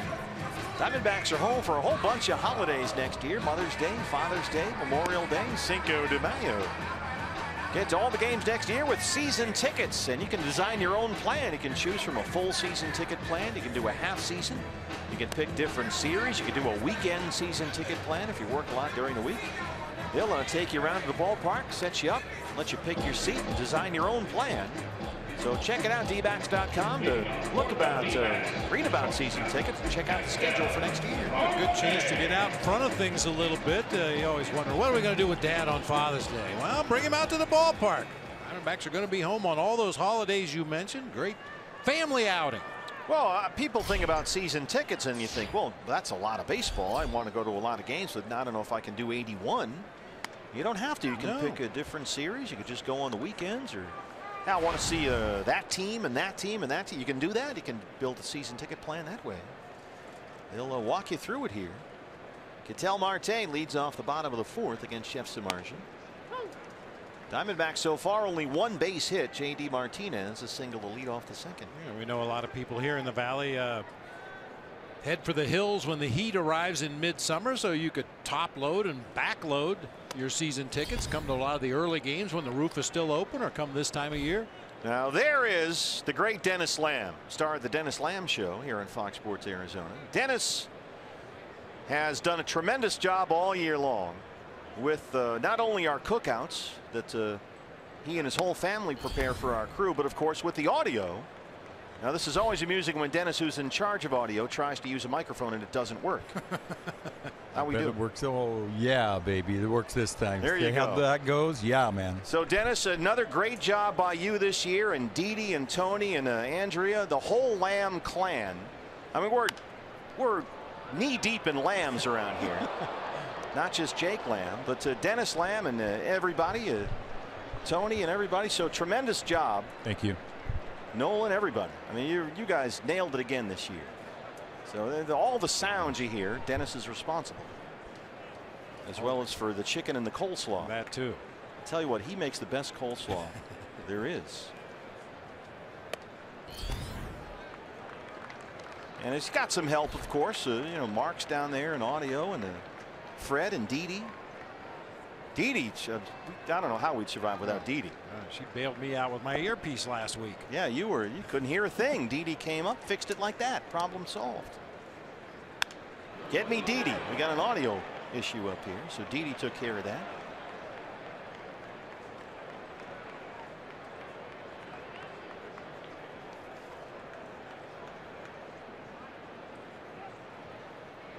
But when you really need trouble, you go to Andrea Lamb. Now Andy gets everything done. She learned from Dennis and from Tony. Maybe more from Tony, but well, yeah, I get it. Understandable. And I don't know where we'd be without our runners, Brandy Major and Andrea Lamb. We want to thank Brandy and Andrea, who anything out of the ordinary that needs to get fixed, you got a weird request, a problem, you go to Brandy, you go to Andrea, gets done like that. Well, Brandy actually had to pinch hit for our MLB the replay headsets. You know, oh yeah, Brandy had to pinch hit the other night. Did a great job. Here's Goldie, who struck out his first time up. There's so many people that we need to thank that bring you Diamondback baseball every day. And you know, as fans, we get kind of spoiled. It's like you think, well, it's like a TV show. You just turn it on and there it is. Well, there's hundreds of people down here making this happen every day for us. Here's the strike, fastball. It's 1-1.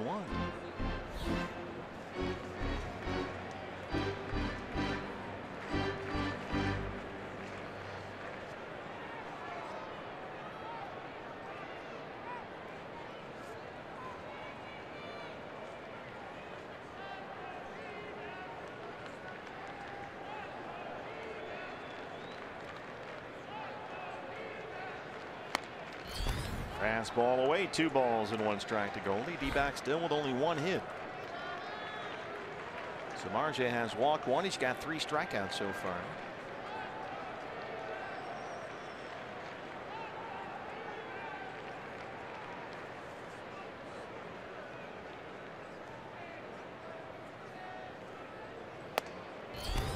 Big cut at that fastball on 2-1.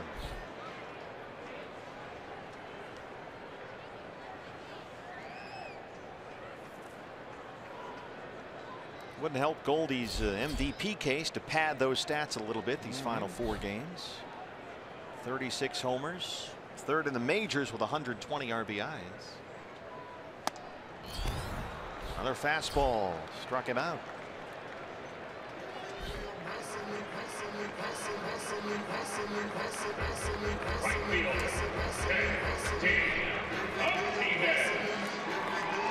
Here's JD. Got the only hit, a single to lead off the second.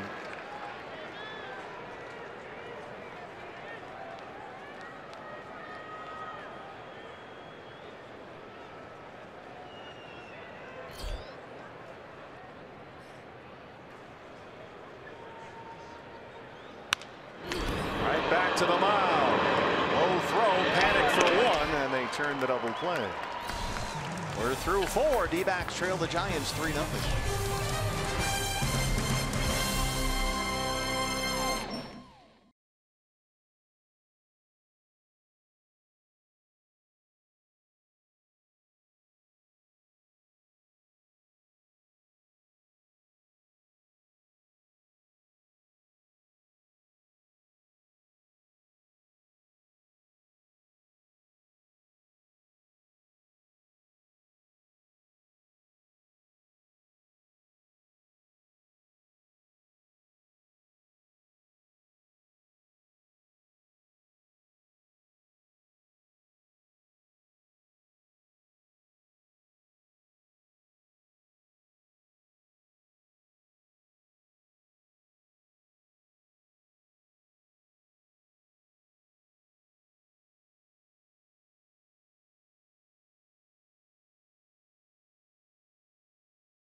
Getting healthy in time for the playoffs, and Chris Owings today out there at short, taking grounders, throwing the ball. He's recovering from a fractured middle finger, and while it's still hard for him to maybe get some productive at-bats with that finger, and it might not be progressing, he could be a pinch runner if they decide to go that route, putting him on the roster. Meanwhile, Jeff Mathis coming back from an avulsion fracture in his right hand. He did not need surgery though, guys, so it has just been healing on its own. It's been healing well. He's progressing, and he could return this weekend against Kansas City. Again, if he's healthy, ready to go, he'll catch Zach Greinke on Wednesday in the wild card game. Yeah, Jody, it's looking more and more like we'll see Jeff Mathis. Now, don't you go anywhere. Are you still available? I'm available. All right, well, we want to get a shot at Jody because we want to thank you and all our sideline crew, the pregame, the postgame, everybody, for all the work that you guys have done all year long. Because Bob and I sit up in our comfy chairs, we're eating cupcakes and ding dongs, and you guys are running all over the field. Well, I'm up here in the press box at the moment. I have been running around a little bit, but thank you. We really appreciate it, and we just enjoy it. It's been such an enjoyable season, and we love it. We love coming here every day, and there's always, this is the great thing about baseball, a new story every day, if not multiple stories, and we're going to enjoy the rest of the season and Wednesday and beyond. You're absolutely right about that. But what Jody and Kate were right in the champagne trenches on Sunday. Did a great job, and Todd, of course, has been anchoring the pre and post game coverage a lot this year, and we want to thank Pat Paris as well. Pat did a bunch of games with us this year. It was great to have him. So all you guys, Bob and I'll speak for you, BB. We can't thank you enough for all the. It's literally legwork. I mean, they are here early. They're talking to players, talking to Torrey. They're after the games. You know, well after we've gone home, tracking down all the stories and getting the interviews and everything. It's a lot of work, and it's a long, long day. You know, not to mention the non-baseball related stories we get occasionally on the pregame show when Jody will go to a venue somewhere on the road and take us through a brewery or a motorcycle factory or the Louisville Slugger factory. You know, that's a road trip to get from Cincinnati down to Louisville, and you know, they do just such a great job. Yeah, and if you have an off day on the road, you and I aren't doing anything, but they, like you said, might have to go and shoot a piece, and that takes the whole afternoon or something. And so those guys have been terrific all year. It's Joe Panik who's walked and flied out.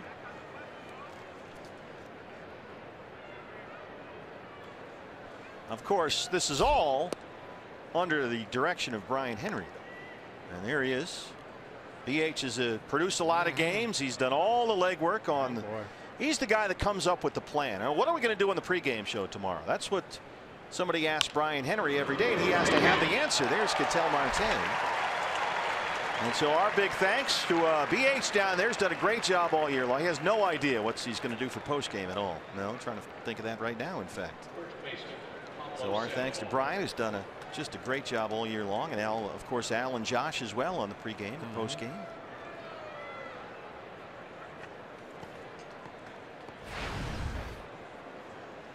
You know, the funny thing is the finished product that the fans see at home when they're watching, you know, pregame show, a ball game, and then the postgame show. They probably think, boy, that's a really smooth run operation there. If you were on site as some of these things were happening, it's total mass confusion, but somehow under the direction of the fine staff that we have, it gets on the air and it looks like we actually knew what we were doing most of the time. Fool them. That's what we do here most of the time. Pablo Sandoval has a pair of RBI doubles. It's this deep to left field, backs up Peralta. Well, Anthony Banda has been impressive lately. The 1-2-3 fifth.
Lions 3-0.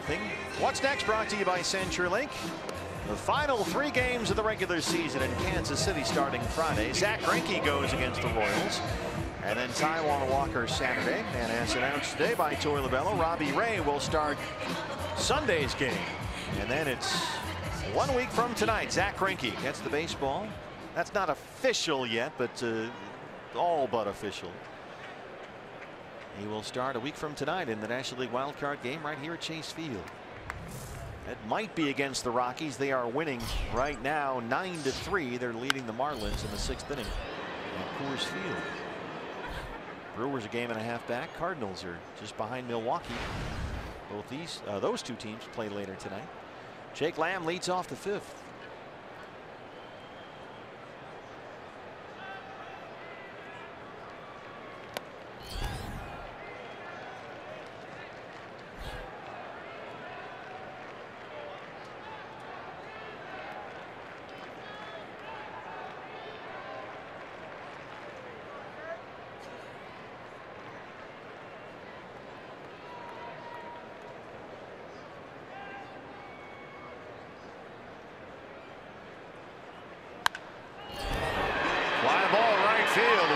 Boston will watch it go. Jake Lamb, that ties a career high, is 29th, and the Diamondbacks are on the board.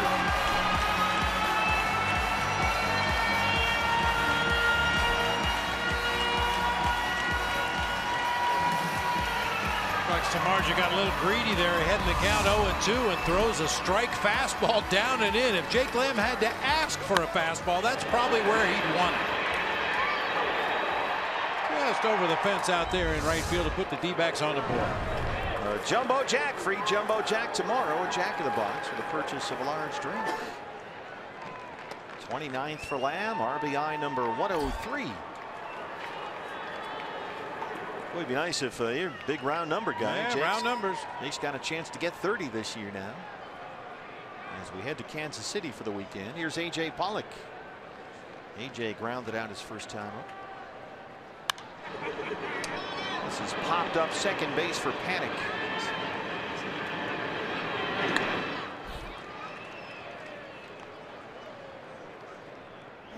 That would be big for the Diamondbacks if Jake Lamb could heat up here over these last 3 regular season games in Kansas City. Carry that right into the postseason. You're going to need a left-handed power presence in that lineup. No doubt about that. He's been one of the big bats in this D-backs lineup all year long, and they need him in the postseason. Here's Descalso, who grounded out his first time.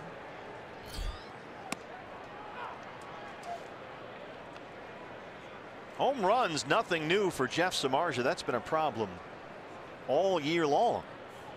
That was the 30th home run he's given up this year. He came into the game today having given up 29. Only 3 National League pitchers had allowed more. And 30 home runs is now a career high for Samardzija, home runs allowed. 2 years ago he gave up 29 with the White Sox that led the American League. This year he's given up 30. Well, you kind of expect to give up home runs at that White Sox ballpark. That's a launching pad. But pitching at AT&T Park half your games, you wouldn't expect those home run totals to be as high as they are. Of course, Jake Lamb is a really good home run hitter now with 29 homers. And anytime you get a chance to get a Jake Lamb home run ball, I mean, you're going to move some bodies around to try and get it. It's our Chaz Roberts Air Conditioning and Plumbing Cool Play of the game. There's still man down. They still haven't got it. Oh, and goodness. Finally, a guy in a giant hat got it. I think we may need to see that again, Brad Wow. Weiner. That looked like somebody going for the goal line on the last play of the Super Bowl.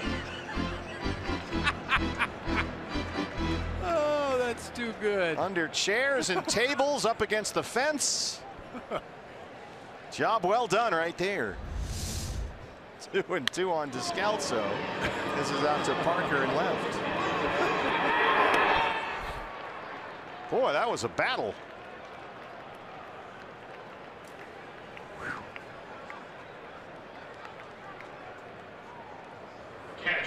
Jake has no idea what he started. Nope. Well, that's why you stand back there. I mean, you're back there standing, you're ready to go. Just behind that fence in right field. Got some room to maneuver side to side. Waiting for your chance, and then here comes that home run ball. Oh, there's the guy that got it. He got his glove. He's positioned. Knows what he's doing. He's checked the analytics, and he moves a few steps right or left, depending on the hitter. Sometimes on the counts, he moves. Depends, yeah. 2-1, 1-2. Herman skies one high in the air. It's going to stay playable for Williamson on the track. With the Diamondbacks get on the board, Jake Lamb's 29th home run of the year has made it a 3-1 ball game. As we head to the 6th inning here, the final home game of the regular season.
watch The Drive to the Pennant with MLB.tv every night, every device.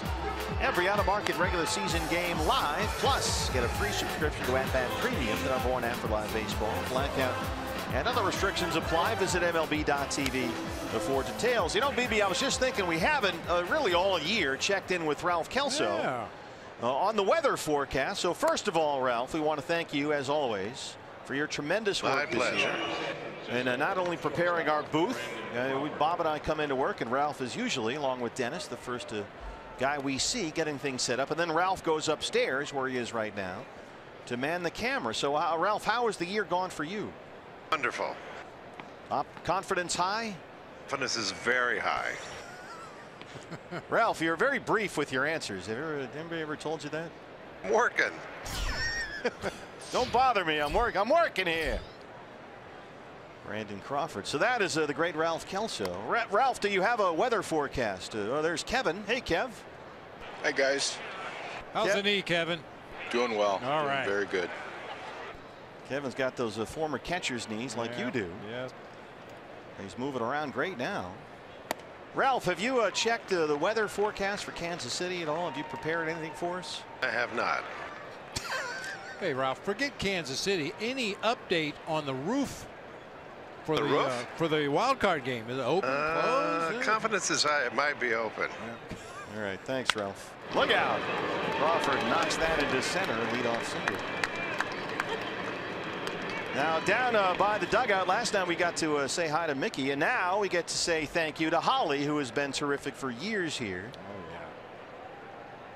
Say hi, Holly. Hello. Now she's working too, like she can't be bothered by us. No. She's doing her job. We're a distraction right now. You guys are never a distraction. You're awesome. Yeah, now these poor camera guys. Now these are the guys that get the great shots that we just saw. Oh yeah. From the guys diving for the baseball. Torey Lovello is going to come in and double switch. So we want to thank Ralph and Kevin and Holly for all their terrific work again this year. And we'll get to some more folks when we come back. Pitching change here at the ballpark. Jake Barrett coming in back after this.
He's relacing the webbing of his glove.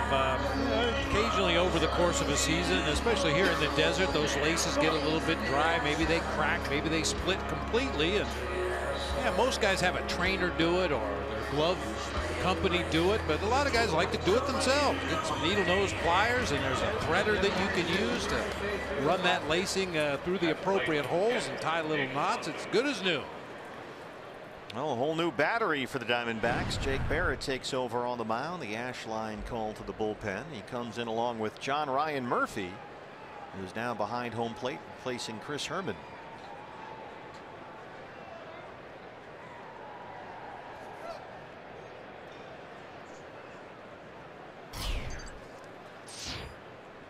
Crawford at first after a single to lead off the sixth inning. Here's the catcher, Nick Hundley. There's a strike. There's Eric. Eric's done a tremendous job all year long. Oh, we have such a great crew with Ralph and Kevin and Holly and Eric and James and Toby. There's Toby. Toby, can you see us? Gotta make sure he can look into the camera. That's got to be the priority. Thumbs up. Eric. And there's Garrett Savage. Garrett's usually running around down there somewhere. Boy, not only are these guys the best in the business of what they do, but they know baseball, and that really helps. The guy that really has a hard job is Don Shea, because Don Shea Brown has to run the robo cameras, and there he is nodding. Thank you, Don Shea. Nicely done. He's behind the master controls there, our robo cameras. Now, Jimmy was a little shy.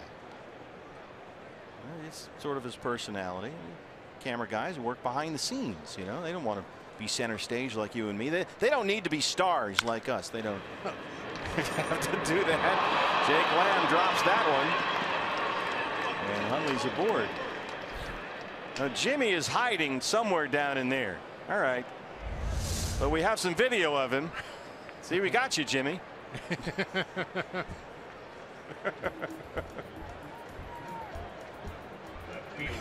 I don't know what's going on there. No wonder he's hiding. Well, we want to thank our terrific camera crew, of course, Curtis and Rusty as well.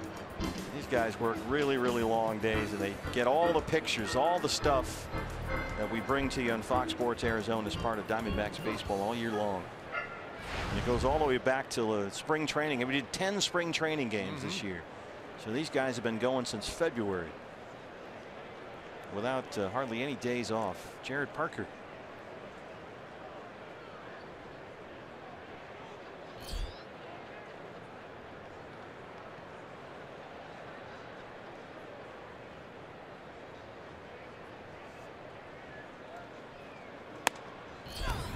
Yeah, Jared Parker has that thing he does when he gets in the batter's box there. He looks at his bat like he's not quite sure what it is.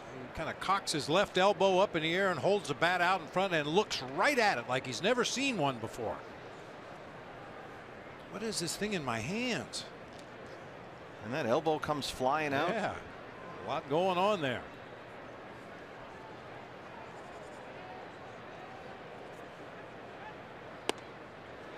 Oh, 0-2.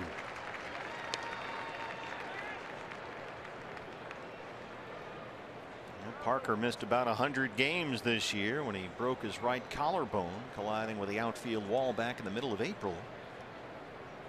Didn't get back to the beginning of August.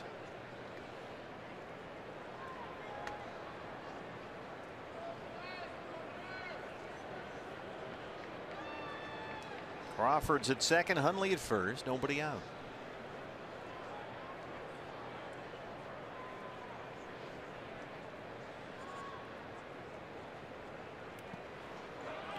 Barrett spikes a slider in the dirt, 1-2. Giants want to get this win. If they can win this game today, they will avoid 100 losses. They have lost 96 games with 4 to go. So they only need to win 1 more to avoid becoming only the second Giants team ever to lose 100 games. They are off tomorrow, then they finish off the season this weekend with 3 at home against the Padres. But they'd like to get that 100 loss thing over and done with if they can avoid it. A win tonight would take care of that. 1-2 on Parker. And we should, just to be thorough, point out that the only team ever that the Giants have had that lost 100 games was the Bob Brenly led 1985 Giants, who went 62-100 that year. For a franchise that's been playing in some form since 1883. Only one 100 loss season. The really remarkable thing about that season was we probably could have lost a lot more. You just didn't try hard enough. That's all. It's a miracle. How do we ever win 8?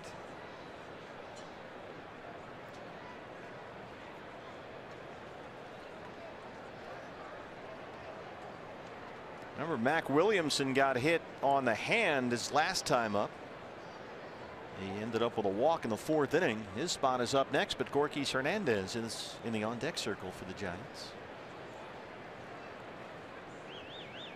Crawford at second, Hundley the catcher at first.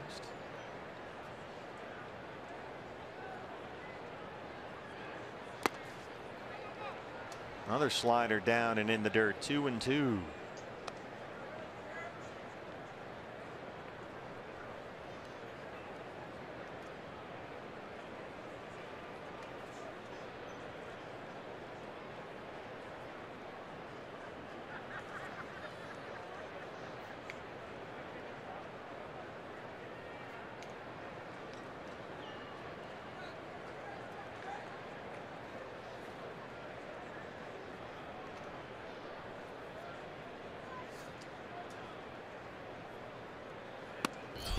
Struck him out with a fastball. 1 down in the 6th.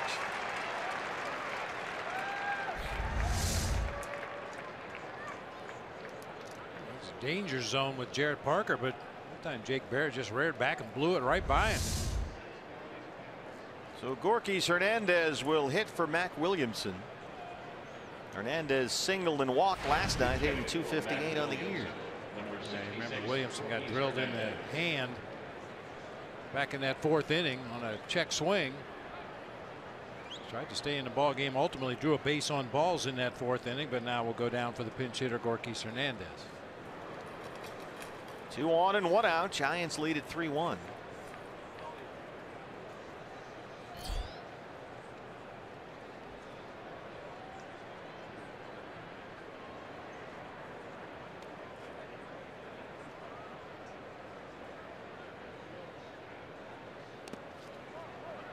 Murphy scoops that up. Runners stay put. Hernandez has been a little banged up as of late himself. He's been bothered by a left wrist sprain for much of the last month. But he's hit safely in each of his last 4 games, starting to feel better.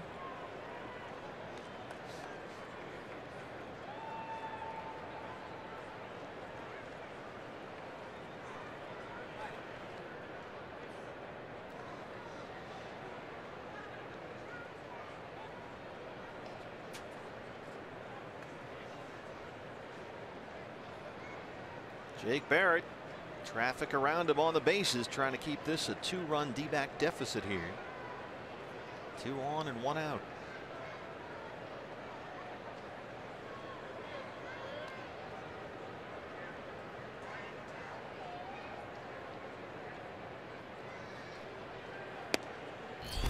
Boy, the Rockies are just pouring it on in Colorado. They lead the Marlins 13-3 in the 6th inning at Coors Field.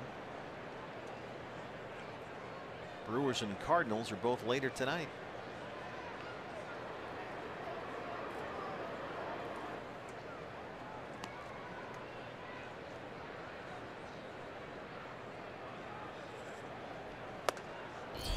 High fastball. Hernandez couldn't check. That Cubs Cardinals game tonight, John Lackey against Michael Waka Waka Waka. You think the Cardinal fans are going to give it to John Lackey at all? Waka Waka. Cubs can clinch with a win in that one. They'll clinch the Central Division. Lackey leads the National League in home runs allowed. He's had a rough year, especially lately. Boy, Barrett is really worried about Crawford back there. Occasionally when a pitcher gets a sign from a catcher, goes up into a set position and then changes his mind. I don't really want to throw that pitch. Instead of just stepping off and starting the whole sequence over, they'll fake a pickoff just in case a guy is trying to get a walking lead out there at second base. Not sure if that was the case here, but that was the 3rd time in this at bat he's done that spin move to second base. And then missed with a fastball to fall behind 3 balls and 1 strike. Reiner Jones on deck.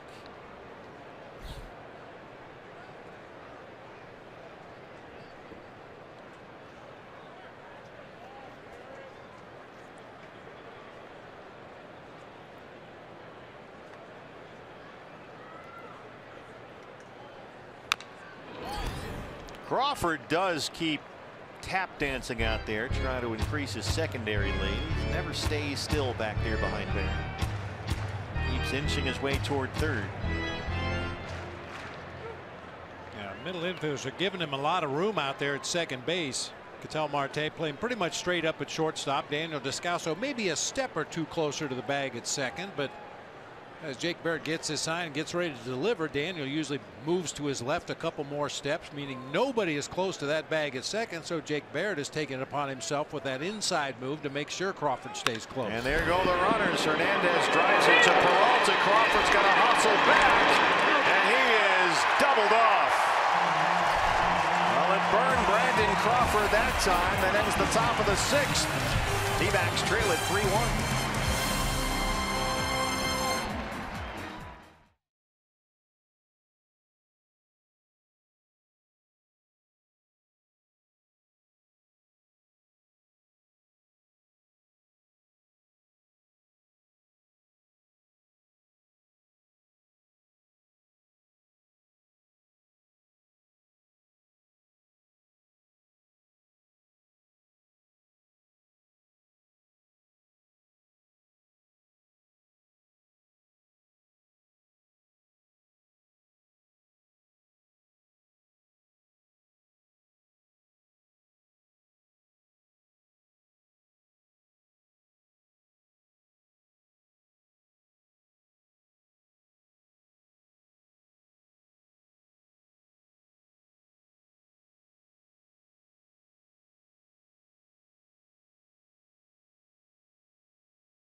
Sixth inning in anticipation of this big inning coming up for the Diamondbacks. Anytime they score 5 runs or more, Taco Bell is giving away 3 free tacos with the purchase of a large drink between 4 and 6 the following day at participating locations. Bottom 6. Diamondbacks looking for win number 92 on the year and a series win against the Giants, but they trail this one 3-1. Gorkys Hernandez, who hit for Mac Williamson, will stay in the game and takes over in right field for Williamson.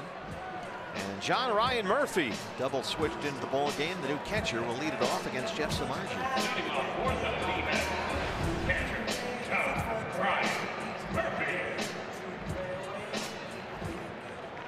Murphy 0 for 4 in his first start behind the plate Monday in the series opener against the Giants.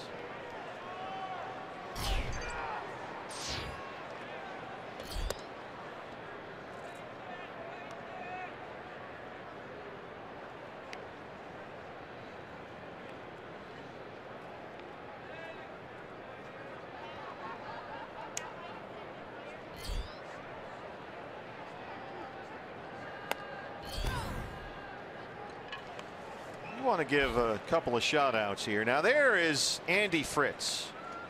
BB, I don't know where to begin with Andy Fritz, who insists that he has a place for us from which we could broadcast a game next year. He wants us to do a game. Andy is one of the great ushers here at Chase Field, and of course his wife Peg, the Queen, runs the food area up here. But Andy insists that he's got a spot for us to do a game from next year down there right by the dugout. Oh, nice. So we want to thank Peg and Andy, of course, for all their terrific work this year. Andy likes to come up to the booth before every series and give us a motivational talk. He's very big. He comes in and he commands the room, and he gives us a big motivational speech before every game. So we want to thank Andy and of course Peg, who is the real boss of the family. Everybody knows that, the Queen. And they are two of the people that make this place such a fun ballpark to come to work to. John Ryan Murphy. That's off the wall. And he's got himself a double for his first Diamondback base hit. And a baby. Drove that ball a long way to the opposite field. Short hopped up against the fence out there and straightaway right field. Yorkis Hernandez into the game as a pinch hitter, stays on to play defense, and of course the first ball is hit his direction, goes for extra base. Seriously, why does that happen every time without fail? It's just baseball. I don't know. It happens almost every time you bring a new guy into the game defensively. That first ball is going to be hit at him or near him. It's remarkable. A chance for David Peralta, who's 0 for 2.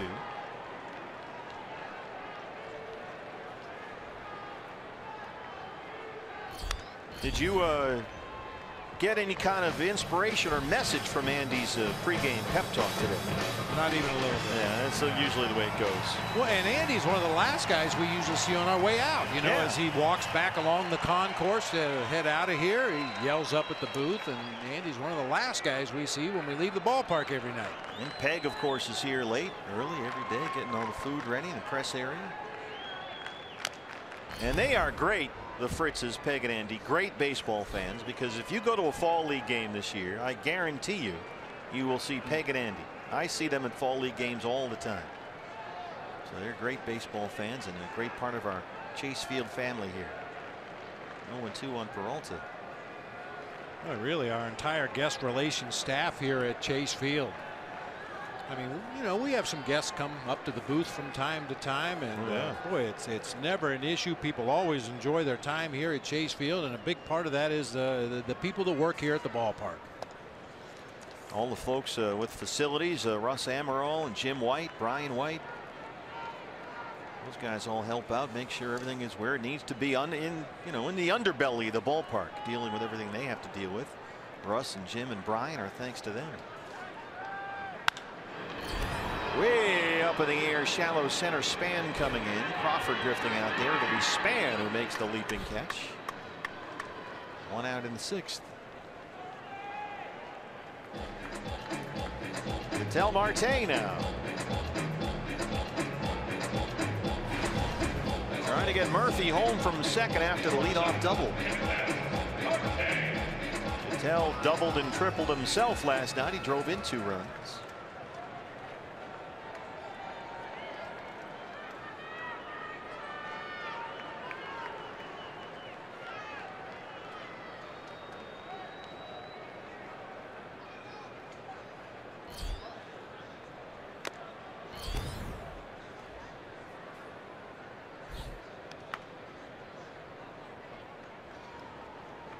Boy, Jeff Samardzija has not given the Diamondbacks very much at all. Pitch count is in very good shape right now.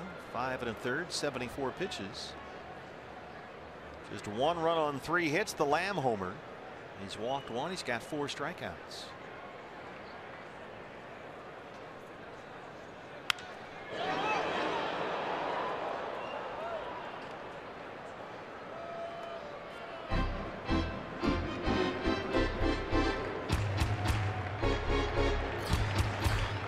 Diamondbacks just beat Jeff Samardzija 2 starts ago in San Francisco, although he pitched pretty well.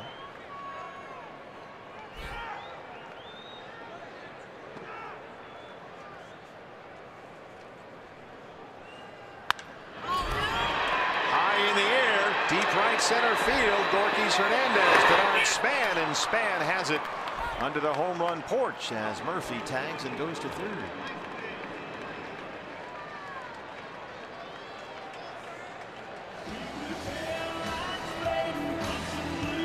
We've been showing you some of our crew members here as Goldie comes up, trying to get Murphy home from third with 2 outs. We want to thank all the folks at Fox Sports Arizona. Brian Hogan and Craig Rich, you've been so great to work with. We work with Brian and Craig all the time, so we want to thank them for all their help this year.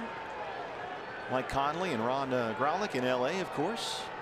All the folks at Fox who help and allow us to bring you Diamondback baseball 162 times a year, plus 10 spring training games. A lot of D-backs baseball this year that we've been able to televise, and our thanks to Brian and Craig here in Phoenix and Ron and Mike in LA.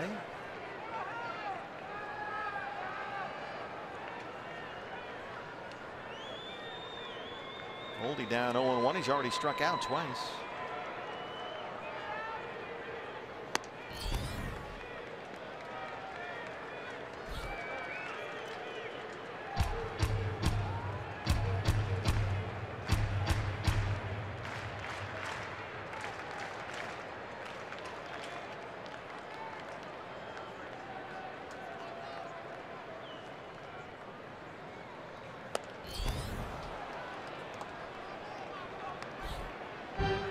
He just looks like he's not seeing the ball real well against Samardzija today. He swung through some very hittable strikes today, and you rarely see Goldie do that when he's right. If you throw a pitch in that strike zone and Goldie decides to swing at it, he's usually going to make solid contact. 1-2. High in the air for Hernandez, drifting just in front of the track in right field. So Samardzija strands that leadoff double. Diamondbacks still trail at 3-1.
Year.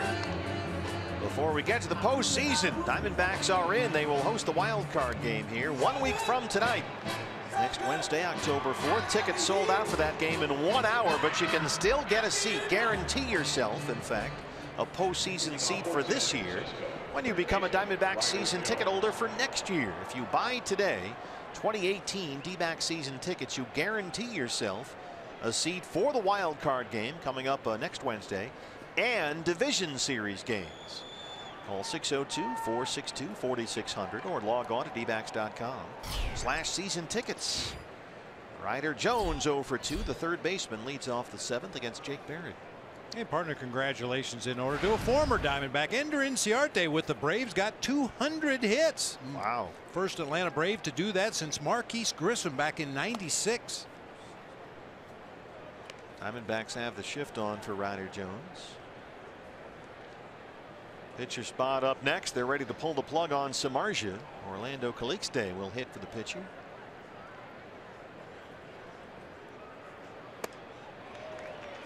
Ryder Jones, good looking young defensive player, but he strikes out a whole bunch.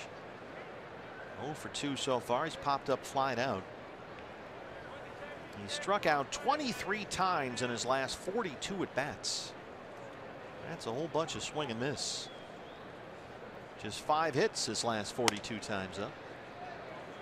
Slider missed in. It's 2-1. Well, as we know, in the game as it exists today, homer or strikeouts don't really matter if you hit a bunch of homers, but he's only got 2 bombs this season. Ryder Jones, a second-round pick out of high school in Boone, North Carolina by the Giants 4 years ago. Only 23 years old.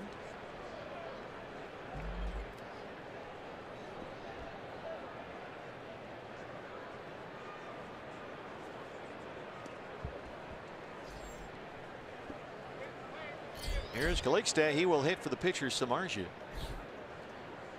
2-2 on Ryder Jones. Check this swing. Got him. Dropped the slider in there. Second strikeout for Barrett. And another strikeout for Ryder Jones. Jake Barrett, a guy that could really use a bounce back outing here. He's had a rough go lately, just hasn't been able to consistently command that slider, and basically becomes a one-pitch pitcher out there on the mound if he doesn't have that one working. Calixte announced as the pinch hitter, 152, only one extra base hit this year.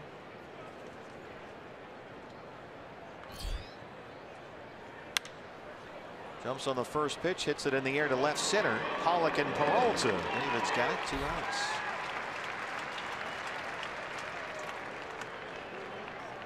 Yeah, it's been a rough couple of outings recently for Jake, but so far so good here in the 7th. And with the bases empty and 2 down, he'll work to Denard Span. Span's had a good day, tripled and scored in the first, doubled and scored in the third. He's 2 for 3.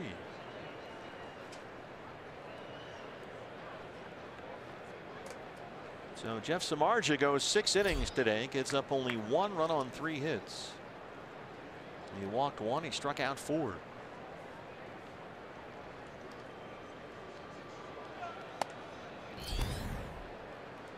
It's funny, partner. I was thinking about it earlier today. Jeff Samardzija, when he came up to the major leagues with the Chicago Cubs, you know, they weren't quite sure whether he was a starter or reliever. How are we going to use him? And at one point, we had Charlie Weiss up in the booth to sing the 7th inning stretch. The Notre Dame head coach at the time, No, we had a nice conversation about Jeff Samardzija on the air, and I mentioned the fact that Jeff Samardzija said the reason he went to baseball is because he wanted to play every day, wanted to compete every day, didn't like having a week off between games. Charlie Weiss, without skipping a beat, says he's just lazy.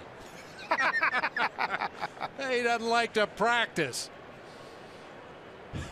Well, Charlie rubbed some people the wrong way in South Bend. Yeah. But now he's a starting pitcher, so he still basically has the week off. Pretty much, yeah. Of course, he started as a reliever with the Cubs. Boy, he was a great college football receiver. Wow, could he go get it? Yeah, of course, now he works for a rum company. As Captain Morgan. His off time, yeah. See what you did there, yeah. He's hit for Span, his 3rd hit today. Now he's a home run shy of the cycle. Well, they used to throw the football up.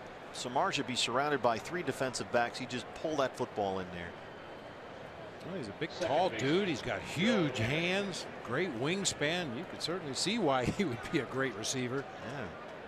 People thought, are you going to play baseball? You're nuts. What are you kidding me? You're a great college receiver.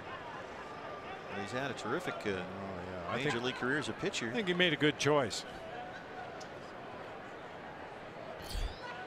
Joe Panik.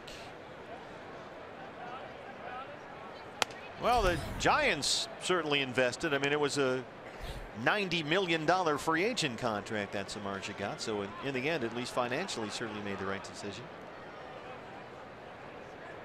Giants will owe Samardzija $18 million a year for the next 3 seasons after this one. He's 32 years old. He'll be 33 when they open camp next spring in Scottsdale. Deep to center, backs up AJ. Good job there by Jake Barrett. We stretch here at Chase Field. D-backs trail at 3-1.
3-1. Hey fans, we invite you to participate in Gila River game nights by signing up at one of the interactive kiosks located right here at Chase Field during any D-backs home game.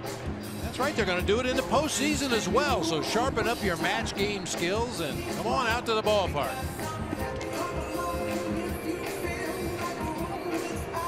Matinee baseball, the final home game of the year in the regular season, thank goodness, in 2017. The wild card game here a week from tonight against maybe the Rockies. They right now lead the Marlins 14-3 at Coors Field. They're in the 8th inning. Brewers a game and a half back. Cardinals are 2.5 behind Colorado. Both those teams play later tonight. Right-hander Corey Garrett on to face J.D. Martinez to start the home half of the 7th. This series still up for grabs. Each team has won a game. Rubber game here today. Giants have a 3-1 lead. Martinez has singled. He's hit into a double play. 1 for 2.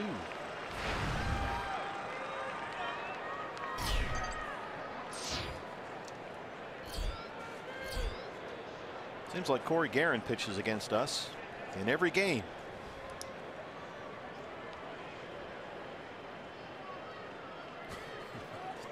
And he's in no hurry.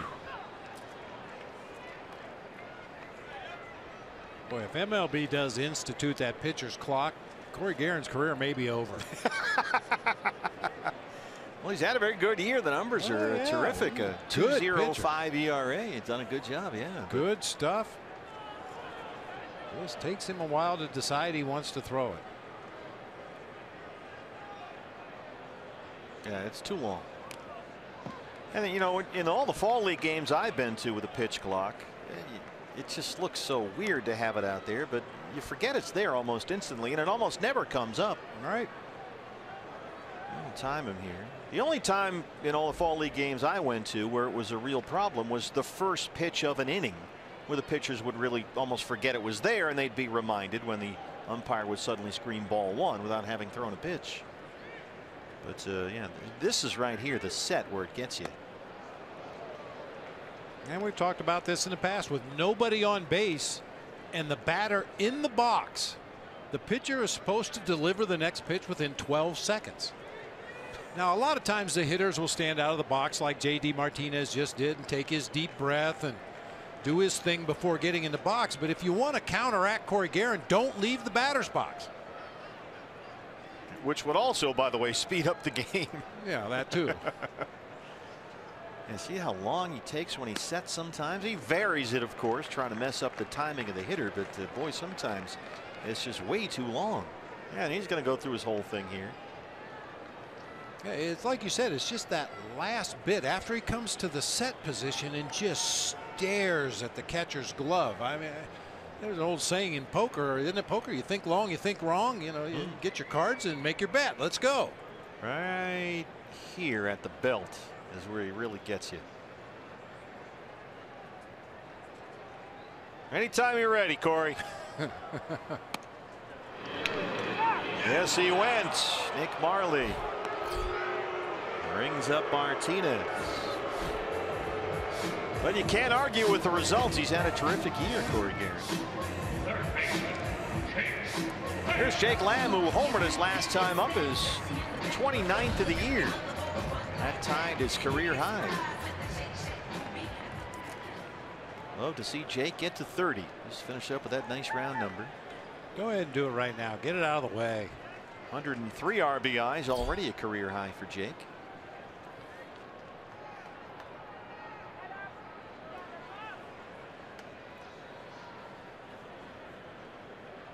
And again, he's at the belt for forever and a day.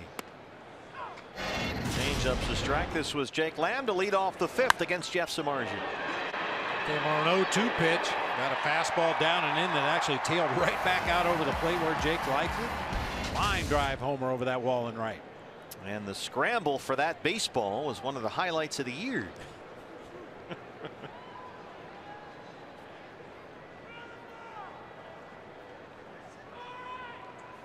Yeah, we don't want to not show you this. Look at the race for the Jake Lamb home run ball.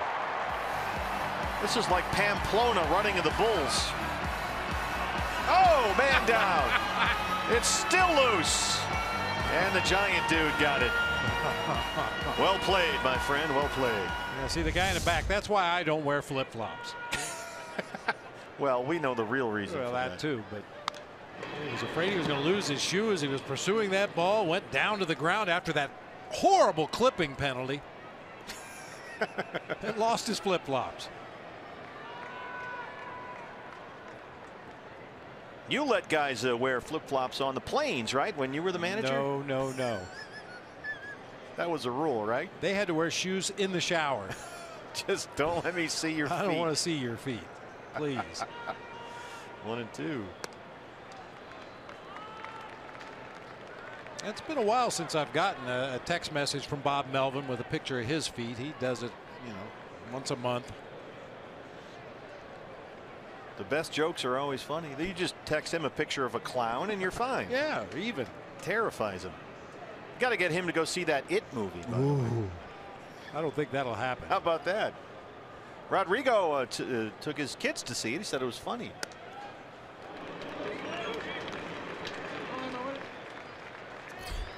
AJ Pollock on deck. Full count on Jake Lamb, 3-2.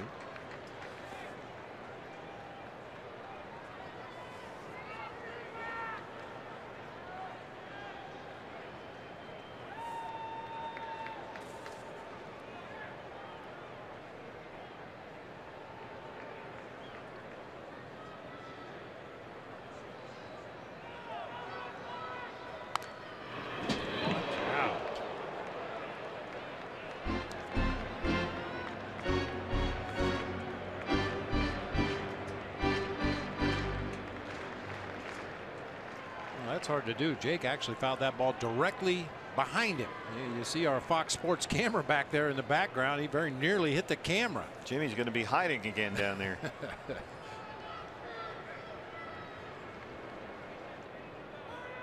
I can't believe Corey Guerin doesn't get more late time requests from hitters with that long pause at the belt.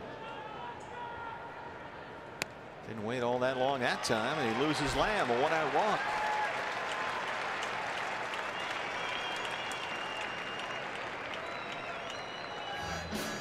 So here's AJ.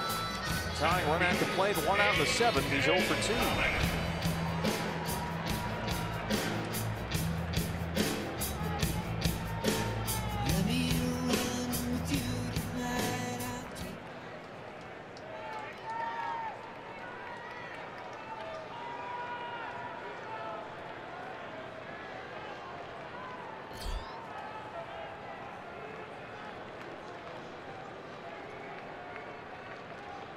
Jake Lamb's at first. You think they throw over? I'd be surprised if they don't. That did calm down for a bit, but Yeah. it's perked up again lately. Well, as did the Diamondbacks running game, kind of calmed Yeah, down good for a point. long stretch of the season. You know, very early on in that first half, it was a track meet out here every night. And every time Jake Lamb got on first, they would throw over 2 or 3 times like he was Ricky Henderson down there or something. Sandoval holding him on the bag at first. And Guerin was a guy earlier this year that the Diamondbacks ran wild on. Not only does he hold that ball for an eternity there at the belt, but he would actually start to kind of wobble back and forth. And Dave McKay, after some video work, discovered when it was he was going to deliver that ball home, and the Diamondbacks were just taking liberties on Guerin. Josh Okert, or pardon me, Stephen Okert, the left-hander, warming up in the bullpen.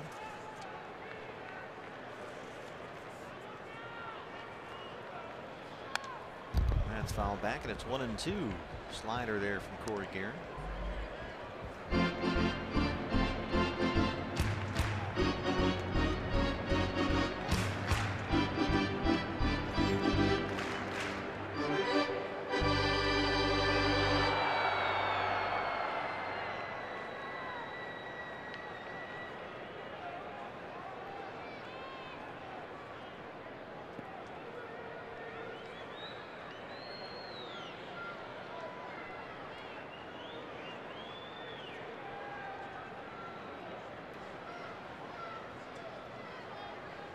One ball, 2 strikes.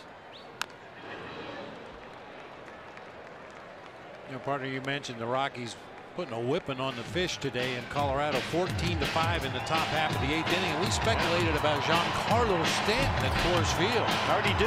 He went 0 for 5 in Game 1 on Monday, went 1 for 4 with a double last night, and was 0 for 3 today and taken out of the ball game. So he might not get to 60 maybe, huh? I think they finish up with 4 games at home against the Braves at Marlins Park.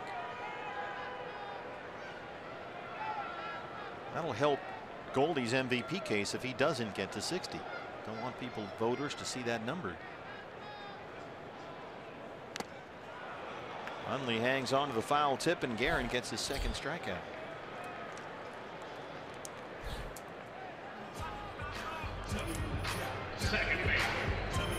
Up to Daniel Descalso now. Lamb at first and 2 outs. Daniel 0 for 2 today.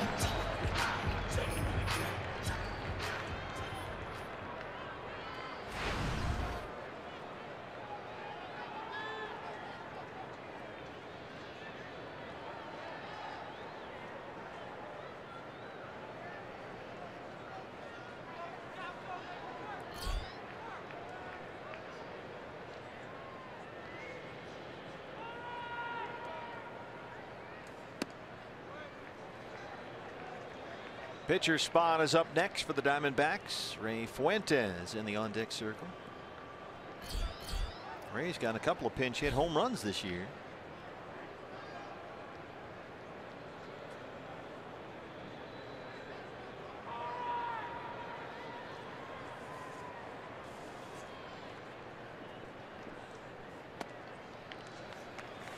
You know, we pop up statistics all the time on the screen there for you. We find funny graphics like that, like your favorite baseball card. And that's all the work of our terrific graphics folks down there. Paul Krause and Meg Buchan, Nolan Lamb, Josh Weingrad, all down there. These things just don't magically appear. These guys go find this stuff and get it on the air for you. They update all the stats Let's after get it off the air, please. Oh, that's a really good looking card. But we want to thank Paul and Meg and Nolan and Josh and all our graphics folks who work so hard in the truck all year long. Here goes Lamb. Pitches in the dirt. Hundley's throw is not in time. Jake Lamb's got another stolen base. That's his 6th of the year. It's going to require more throws over to first now. Yeah, possibly even some pitch outs. Well, let's not get crazy. But our thanks to Paul Krause and Meg Buchan, Nolan Lamb, Josh Weingrad. They're back there typing away, updating stats every game, finding funny pictures and baseball cards and all that stuff for you. That was my personal favorite. I requested that one. I knew you'd like it. Yeah, thanks. So don't get mad at them.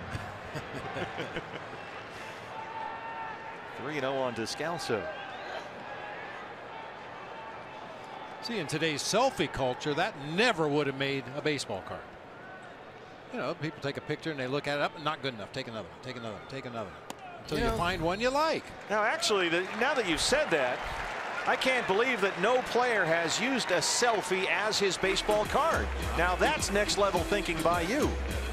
I think you should call the people at Topps or Donruss or whoever and make that happen. Just let people submit their own picture for their baseball card. Something. You could do all kinds of fancy stuff. Dave Righetti out to the mound now. It's a 2-run Giants lead. D-backs threatening here. 2 on and 2 out. And Ray Fuentes will hit for the pitcher. Ray batting .242 on the year. He's got 3 homers. 2 of those home runs have come as a pinch hitter. 5 for 17 on the year in a pinch hit role.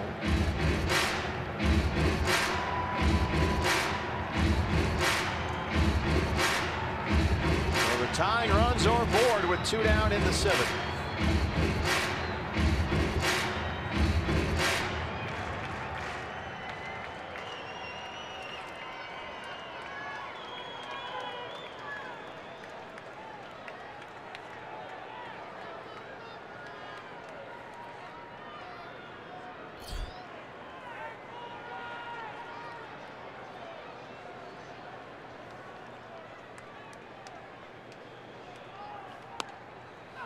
Fastball, strike 1. Ray started Monday's series opener here. He had a couple of singles in that ball game.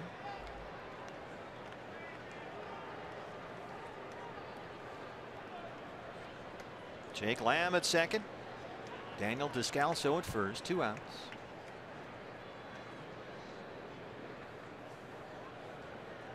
Another long set by Corey Guerin. Fouled off, and it's 0-2.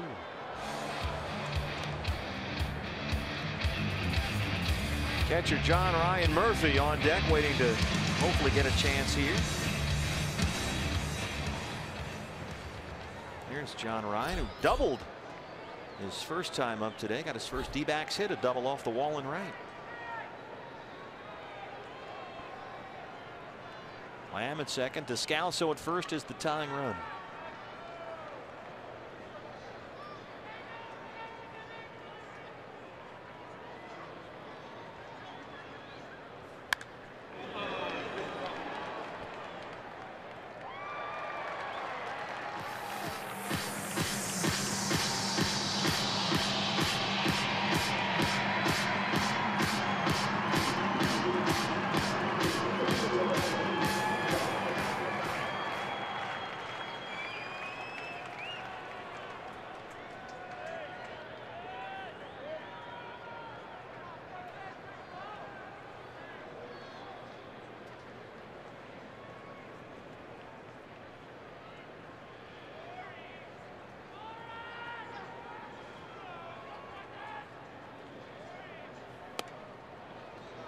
Lays off a fastball up and away. A ball and 2 strikes.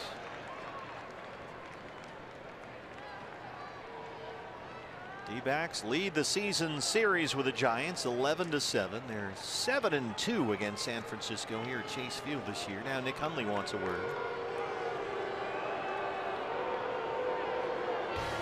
Well, Corey Guerin, slow down a little bit. You're working too quickly. Got to slow the game down. Yeah, let's go. He is succeeding.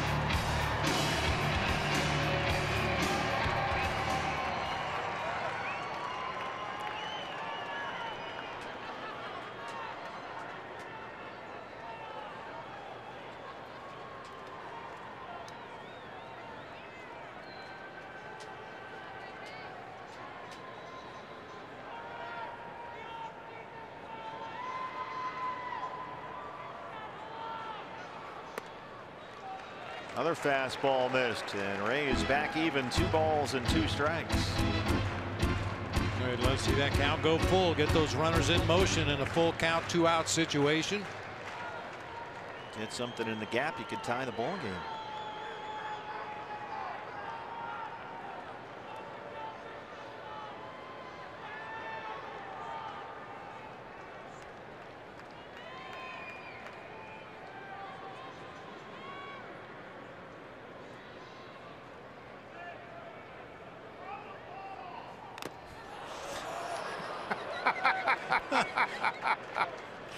The fan down there that just yelled, "Throw the ball!" Drop the puck. Get him out there, Man. driving the fans nuts too. Corey Guerin. What are they waiting for?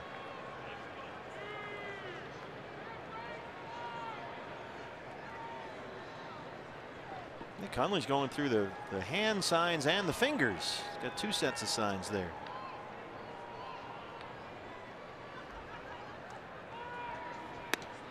And finally Fuentes strikes out. Guerin got him with a slider to strand 2. Will hit the 8th. D-backs still trail at 3-1.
Diamondbacks trail the Giants 3-1.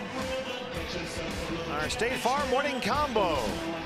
All-time best record at home. The Diamondbacks right now 51-29. So they're not going to quite get to 2002, but you've got a chance today if you come back to tie 1999. Boy, what a tremendous improvement. I mean, that's all we talked about the last few years. The Diamondbacks just got to find a way to win at home. They have to find a way to win at home, and Torey Lovullo and his staff have done that this year. That's a real home field advantage, and hopefully that is an enormous factor here a week from tonight when the Diamondbacks host a wild card game for the National League here at Chase Field. A game that sold out in 1 hour on Monday. The Sheriff, Andrew Chafin, got me a new job marshaling. Ashline called at the bullpen with that Sheriff's mustache. Pablo Sandoval has to flip around and bat right-handed to lead off the Giant eighth. Sandoval only a 145 batting average from the right side. He had a good day. A couple of RBI doubles.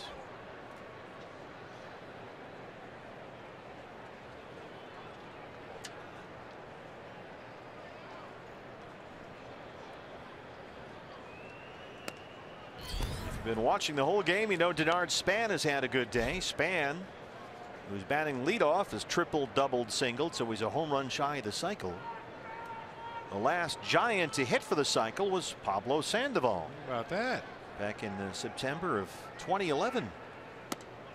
In between World Series titles.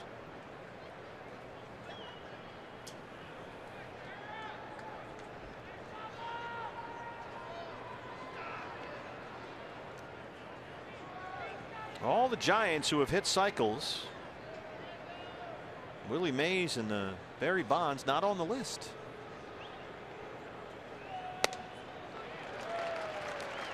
It's a tough at bat even against the lefty for Sandoval from that right hand side. Just can't get to that fastball.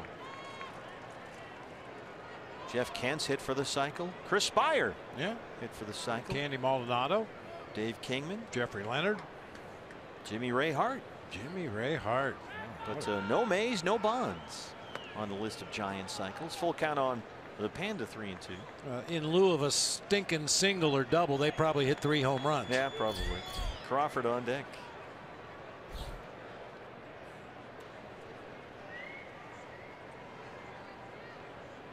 I think Willie Mack's first hit in the major leagues was a triple, if I'm not mistaken. Oh, yeah.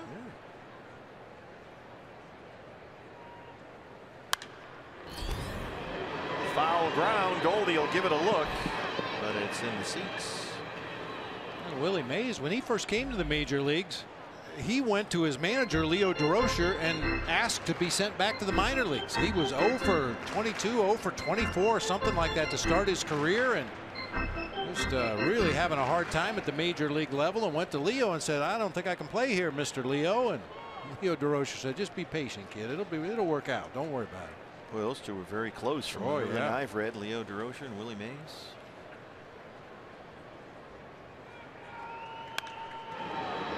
Got to meet Willie Mays this spring in the offseason at the Cactus League Hall of Fame luncheon here in Phoenix. And boy, he was terrific. He entertained the whole room telling stories about what it was like to be here. When the Cactus League first really got going, there were only a couple of teams out here. You know, what a thrill that was for everybody. He was like a stand-up comic, Willie Mays. He was a lot of fun. He is a funny guy. When Peter McGowan and his group took over the Giants in 1993, they made a concerted effort to bring back a lot of the old Giants, Mike McCormick and Orlando Cepeda and the Mays and McCovey, and invite them to spring training and have them in uniform on the field talking to the players. But the real highlight was after the day was over and everybody took off their jerseys and sitting around the clubhouse listening to Willie Mays tell stories. Right back to the mound. Sometimes for hours. He would have talked for hours if they would have let him this winter. It was a really interesting afternoon. By the way, Willie Mays in his first 7 games in the major leagues was 1 for 26. But then over his next 24 games, he hit .402. And from there, the rest is history. Yeah, went straight to Cooperstown. Say, hey, Crawford singled his last time up, had an RBI ground out back in the first when the Giants got 2 runs in the first against Braden Shipley. Had the great fortune to play a couple rounds of golf with Willie Mays, and I think I've told this story in the past. His hands are so big. Yeah. He had the pro shop put wraps on his driver handle until it was the size of a baseball bat handle. Like playing stickball in the street. Yeah. Crawford skies one deep right field. Martinez at the wall, up against the wall, and he's got it. Andrew Chafin with a big sigh of relief there. Had just enough ballpark for him. 2 down for Nick Hundley.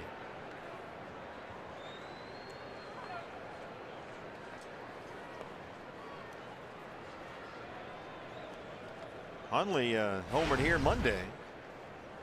His 9th of the year.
Two balls, 1 strike.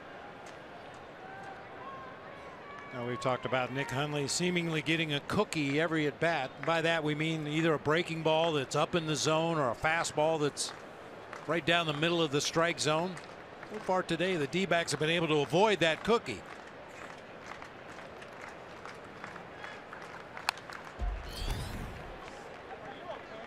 Hundley's been tough on lefties this year. .312 against left-handers.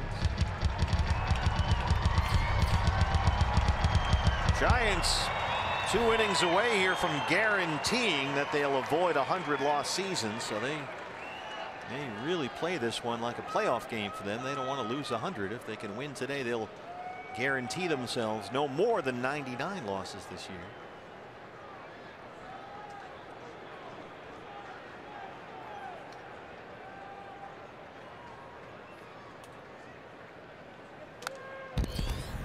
Came in with a fastball. He stays alive. 2-2. Yeah, that's one time you don't want a nice round number. Team true. losses. Giants finish up after an off day tomorrow with 3 games at home against the Padres at AT&T Park starting on Friday. Andrew Chafin goes to the slider, gets the strikeout, works a 1-2-3-8. D-backs still trail it though, 3-1.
of professionals that it takes to put on a deservedly so. Absolutely, and all the great workers here at Chase Field and their due diligence every single day. But it just occurred to me that there's really no one to thank Steve and Bob. I don't know who's going to step up and thank Steve and Bob for all that they do. You know, that's a good point. Is Jody around, or is Kate Longworth around for all the good things that Steve and Bob did? Someone's going to have to. Somebody's going to have to thank them. Because it's a grind. You got anybody in mind? We'll figure it out before the post-game show. But Steve, we'll send it back to you, okay? There's got to be somebody. See, they had a bit there. You see what they did? They had a little bit, and they're probably having a meeting right now to talk about who should say those things. It's amazingly, there's no volunteers. Hunter Strickland. It's good to know what goes on in those meetings with Brian Henry. They come up with the comedy sketches that delight and entertain. John Ryan Murphy, the catcher, leads it off.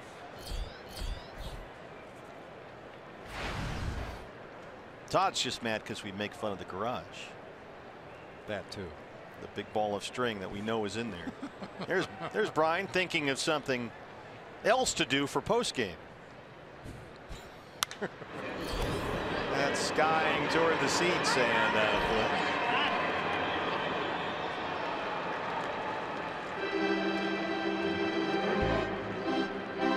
partner Jose Altuve got his 200th hit of the season today. The first player in Major League Baseball history with multiple 20 homer, 30 stolen base, 200 hit seasons. Yeah, Astros had Justin Verlander on the mound today in Texas and won 12-2. Altuve had to leave a game the other night. He got hit on the hand. Got drilled, yeah. By a pitch, and they were really worried there. But fortunately for the Astros and for baseball, he'll be able to play in the postseason. So that was certainly good to see.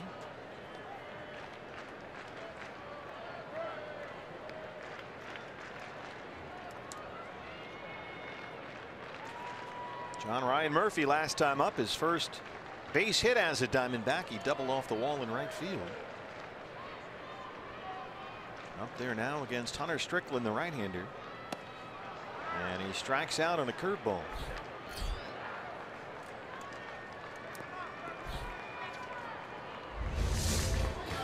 Starts belt high. Ends up nearly in the dirt that time. A lot of downward movement on that curveball.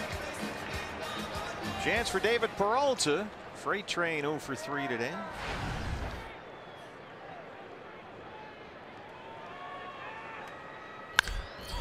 Hard to second, right to Panic. 2 outs. Ketel Marte now. Ketel walked in the 4th. He's 0 for 2.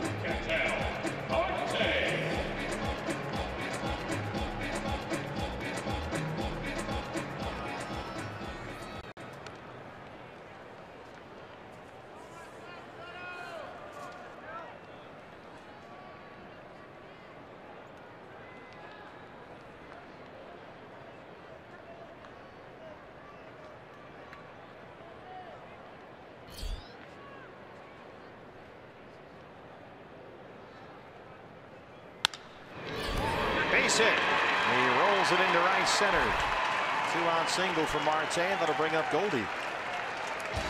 And while we have a chance, maybe we want to thank all the D-backs executives, and there are most of them right there. Cullen Maxey on the left there, and of course Tom Harris and Derek Hall, all the guys. None of this is possible without them. And all the work that they do to make sure that the Diamondbacks are up and running and the fan experience here is top notch. So we want to thank Derek and Cullen and Tom and everybody. That's always first on their checklist every day. Make sure the fans enjoy their time here at Chase Field. Chance for Goldie. And as we all know, Derek couldn't get anything done without Brooke. Brooke Mitchell, who basically runs the whole organization along with Sandy Cox. So we want to thank Brooke and Sandy as well for all the work they do behind the scenes. Everything that happens on the field, during the game, after the game, all the stuff in the community.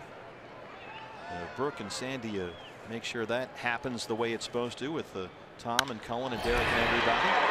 Goldie hits it hard, but right at Gorkys Hernandez in right field. We head to the 9th. D-backs still trail it 3-1.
Home schedule. D-backs trail the Giants 3-1.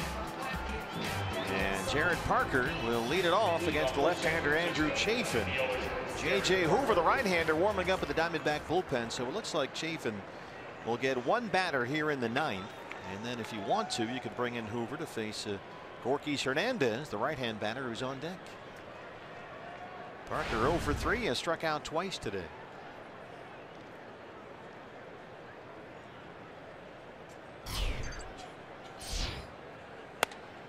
If the Diamondbacks, Bob, are going to make an extended postseason run, they're going to need, I believe, Andrew Chafin to get some big outs against some good left-hand batters. Yeah, you certainly get that feeling that, I mean, the Diamondbacks don't technically have a left-handed specialist. Andrew Chafin is probably the closest thing to a lefty specialist they have, and he will probably be the guy they call on those big at-bats. As you said, tough left-handed hitter in that opposing lineup, some traffic on the bases. Andrew's probably going to get plenty of opportunities. And they've got other left-hand options. I'm sure we'll see Jorge De La Rosa, maybe T.J. McFarland, maybe Anthony Bonda, who's looked good here in this series as a lefty reliever at some point on one of the postseason rosters, should the Diamondbacks continue to advance. Here's Jorge De La Rosa, who's been terrific all year long, stranding inherited runners. He's the king. He really is. He's had a terrific year. Really adjusted to that role after starting most of his career. 2-2 now on Parker.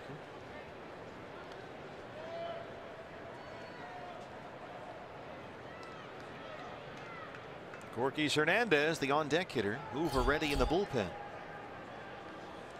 You know, partner, I think the way they handled the Jorge De La Rosa situation, they didn't bring him into camp with the idea you're going to compete for a starting job, and if you don't make it, then maybe we'll find a spot for you in the bullpen. They told him right away, you're going to be a relief pitcher.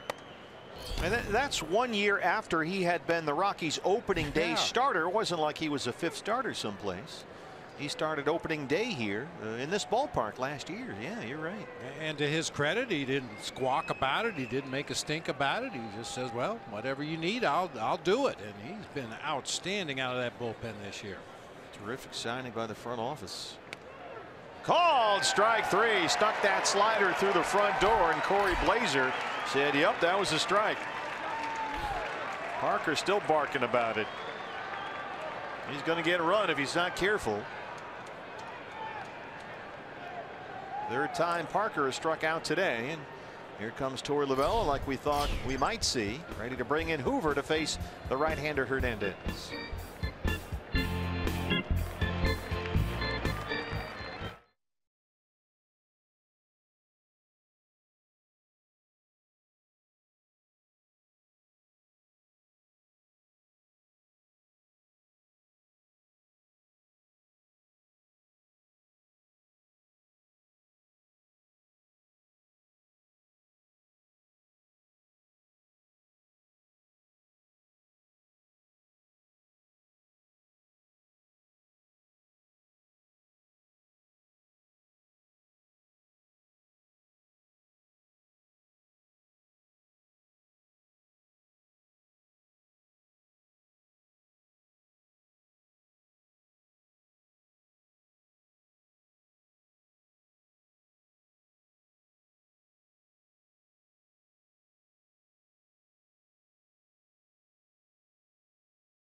To the bullpen, trying to get the final 2 outs of this top of the 9th inning.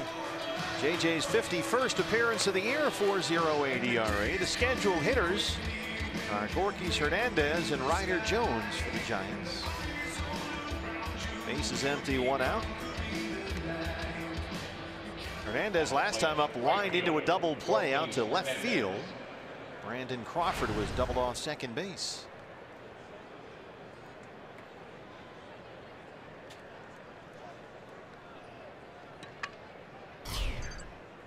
Looks like Hoover will get the right hand hitting Hernandez and the left hand batting Ryder Jones, who's on deck.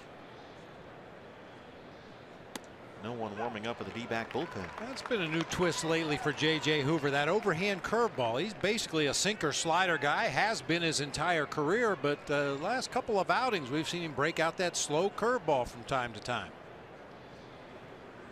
They're looking for reliable right hand relief arms back there, trying to figure out some kind of order. Fastball misses and it's 1-1.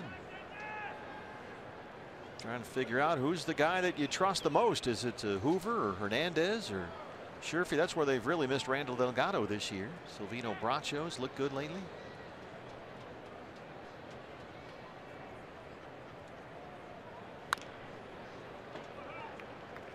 Sam Dyson has started warming up with the Giant bullpen.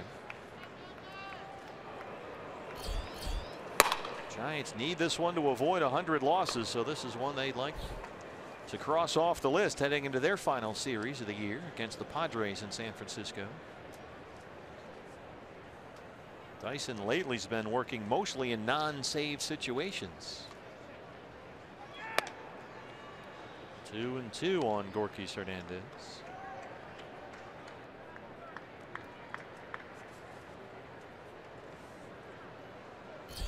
There's Ryder Jones. 0 for 3 so far. He's on deck.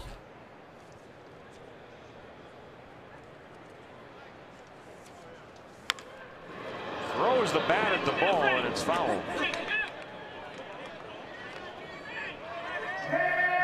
Every time I see that, I'm reminded of Bill Buckner. Billy Buck could do this as good as anybody. Get into a 2-strike count, you throw him that slider off the outside corner or an elevated fastball, and he just throw his bat at it. Get a piece of it, stay alive. What a hitter he was. Oh, man. People forget when Bill Buckner came up with the Dodgers, he was a fleet-footed, speedy outfielder. Yeah. Used to steal a whole bunch of bases for the Dodgers back in the early 70s. Boy, came in with that hard fastball and struck him out. Boy, good job after everything away that at bat. J.J. Hoover comes back inside with a fastball, and Hernandez just can't catch up. Base is empty, 2 down for Ryder Jones.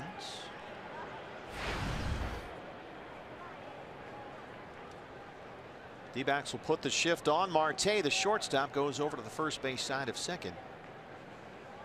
And Jake Lamb all by himself in the sunshine there, halfway between second and third. And he hits it right to Ketel Marte. We'll head to the bottom of the ninth. Diamondbacks trail it 3-1.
And on for the Giants is their closer as of late. It's Sam Dyson. He started the year with Texas. Had 4 blown saves in 17 games with the Rangers. They sent him to the Giants in the beginning of June for a player to be named. And they've lost Mark Melanson, who they gave big money to as their closer with an injury. So Dyson has stepped in, and he's 14 of 19 in the save opportunities this year. He's only blown one save since he became the Giant closer back on July the 1st. J.D. Martinez leads it off for the Diamondbacks. J.D. singled in the second. He's 1 for 3 today. He has hit home runs in 4 of his last 5 games, including a grand slam last night. Marlins and Rockies now a final. Colorado beat them 15-9. Long day at Coors Field. So the Rockies have won. Right behind the D-backs for that second National League wild card game. That NL wild card game will be played here at Chase Field 1 week from tonight.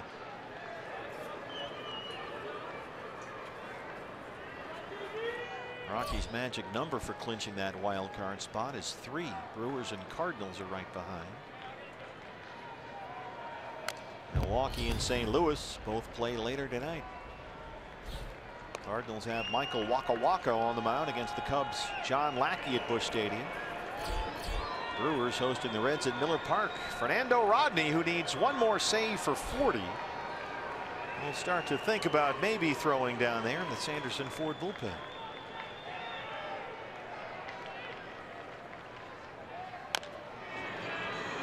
That trickles foul, and it's a ball and 2 strikes on J.D. Martinez.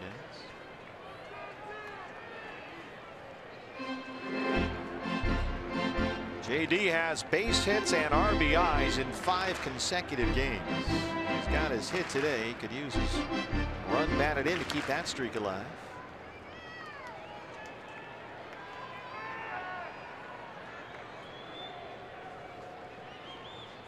One more RBI shy of setting a new Diamondback record for most runs batted in 1 month. He's got 35 RBIs in 21 games in September.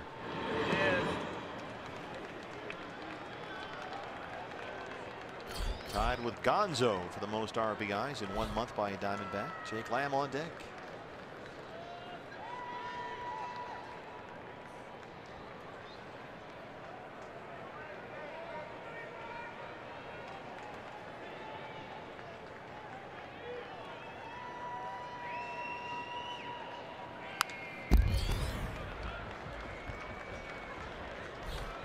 Always go back to that first game in Cincinnati when they acquired J.D. Martinez, and he showed up and got hit in the hand his first time up there. And you just thought, oh no. Oh no. And think what we would have missed. I think what the numbers would be if we hadn't missed him for those few games after he got hit in the hand. Fly ball, deep right field. J.D. Martinez has done it again. That's 45. And he's homered now in 5 of his last 6 games. 16 home runs in his last 21 games. That's why we call him Just Dingers. It really is remarkable, his opposite field power. That's not a bad pitch, down below the knees near the outside corner of the plate. And he hammers it like it's a hanging breaking ball way out of here to right center field. A new Diamondback record. 36 RBIs in September. The most runs batted in 1 month by a Diamondback, breaking the tie that he had with Gonzo. And he has also tied Ralph Kiner's record for the most September home runs in the history of the National League. 16 home runs in September, tying Ralph Kiner, who set his mark in 1949. And before that home run, J.D. was tied with Giancarlo Stanton for the most home runs in the major leagues since July 19th with 28. J.D. 29 now. 45 home runs and 104 RBIs, and he's giving a scouting report to Daniel Descalso there on what he saw from Sam Dyson. As Jake Lamb looks at ball 1, it's 1-2. Wow.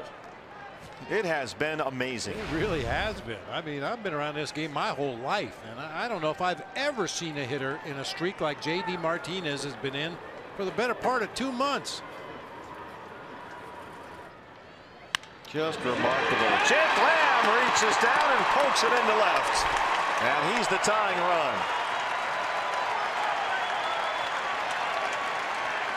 Now we know Jake Lamb is fast because they always try to pick him off first base, but this might be a time to see a pinch runner. You know, Torrey said he's going to play it like he plays a postseason game. Yeah, you're right. Here comes Christopher Negron. Good call.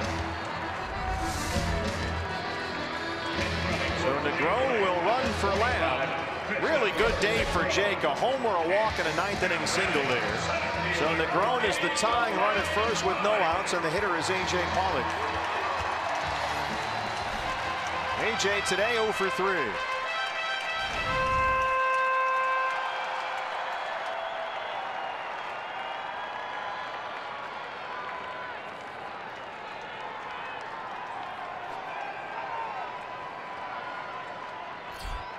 Tying run at first, winning run at the plate, no outs in the 9th.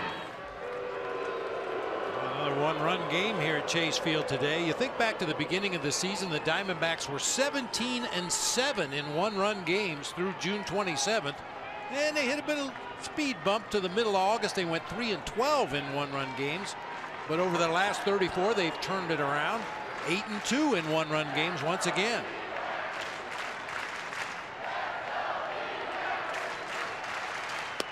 You were saying, thinking back to the beginning of the season started here with a walk-off win against the Giants. Chris Owings. And here we are 80 home games later on September 27th.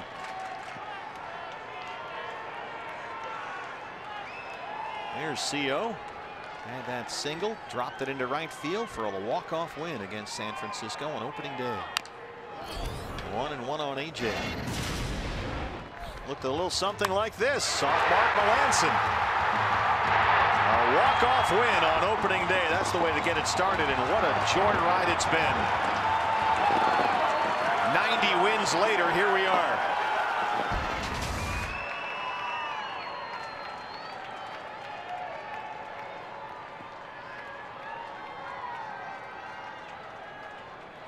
Negron at first, running for Lamb.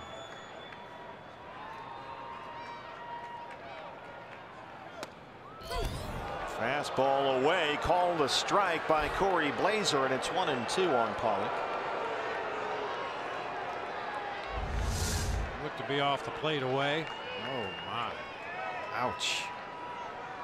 Well, I hate to be Debbie Downer, but we're going to see that over the next couple weeks as well. In the postseason, when the games mean more than any other time of the season, we're going to see some calls just like that. Well, we've seen it all year, so why should the postseason be any different?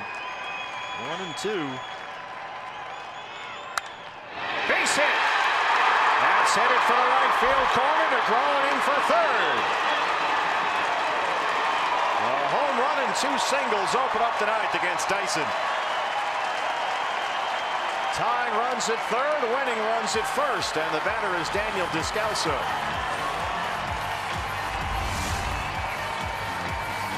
Another tailing fastball. This one a little bit more up and out over the plate. Nice swing by AJ. Nice flat swing through the hitting zone. Produces that line drive into right field, putting D-backs on the corners with nobody out. Well, Daniel Descalso has authored a walk-off or 2. He walked his last time up. Giants will bring the infield in.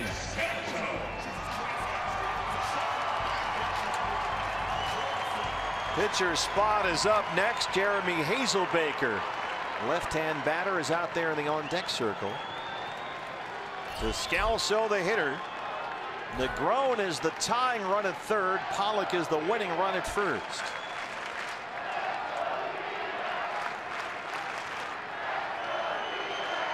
These are the situations in which Daniel Descalso really excels. You're going to get a professional at bat right here.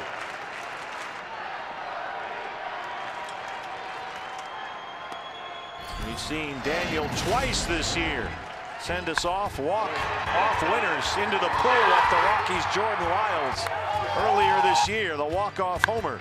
And then to beat the Phillies.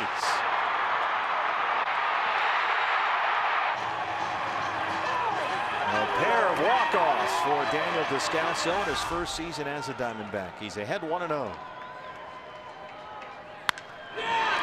Right to Panic, coming home, and they cut down Negron at the plate. Couldn't turn two there, otherwise you'd allow the tying run home, so they come home and get Negron.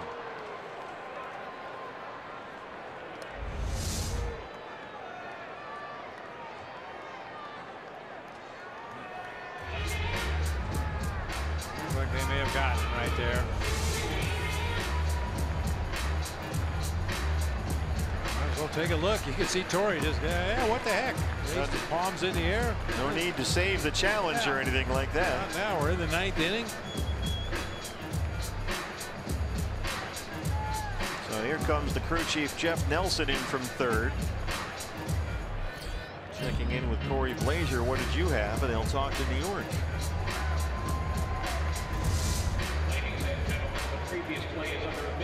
Yeah, it looked like the Giants were willing to concede the run to turn the double play based on where they were positioned defensively up the middle of the field. But Joe Panic on that hard hit ball decided he had time to throw home. Yeah, it looks like they did get Christopher Negron there at the dish. And let's give Corey Blazer some credit there. He's perfectly positioned to make the call, which appeared from that angle to be the correct call. There's Jeff Nelson, the third base ump and crew chief, on the phone with New York.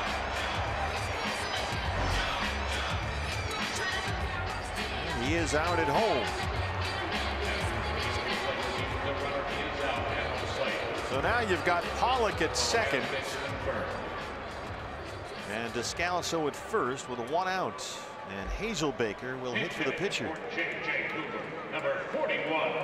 Jeremy Hazelbaker. A couple of hits Monday in the series opener, including a triple. Hitting .327 on the year with 1 home run.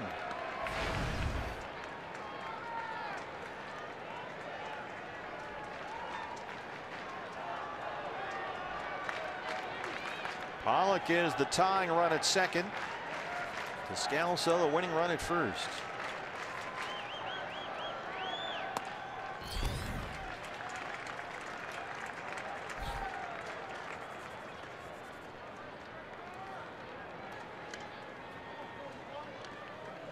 John Ryan Murphy, the catcher, is the on-deck hitter.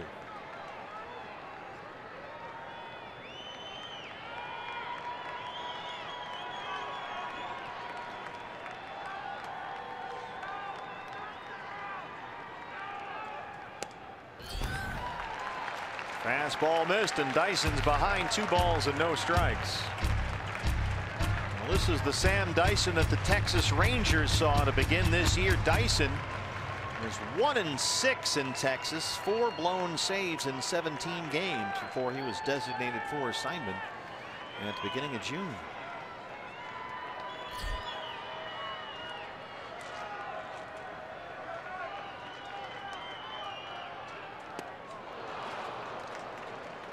Hard changeup there.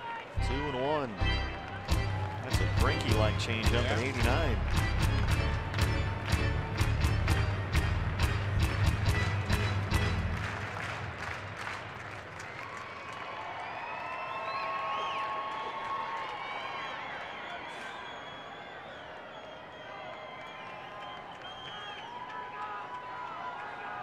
Runners on the move. No throw. And now a single can win the ball game. A double steal. Boy, that is huge.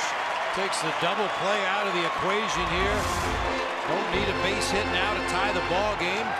Great jump by AJ at second. Daniel Descalso peeking out of the corner of his eye. Got a good break at first. Nowhere for Nick Hundley to throw that ball. So now they'll give Hazelbaker the free pass and load the bases. Murphy is the hitter.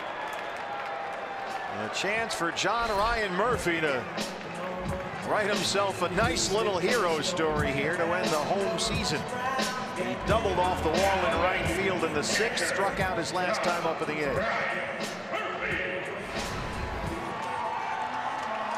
Bases loaded, 1 out. Pollock at third is the tying run. Descalso at second is the winning run. Hazelbaker aboard at first.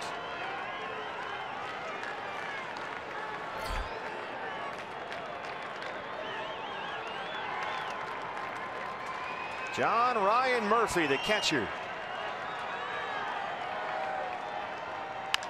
High bouncer. Crawford backhands it, throws home, and we're tied.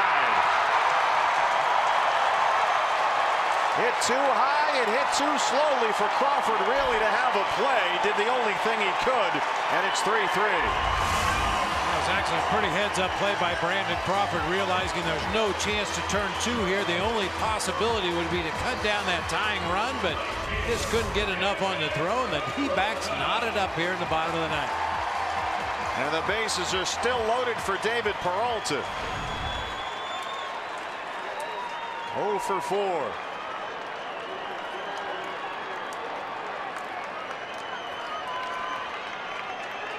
One out.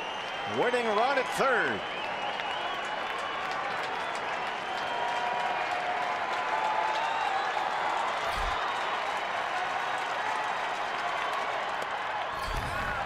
Fastball almost went to the backstop. It's 1-0.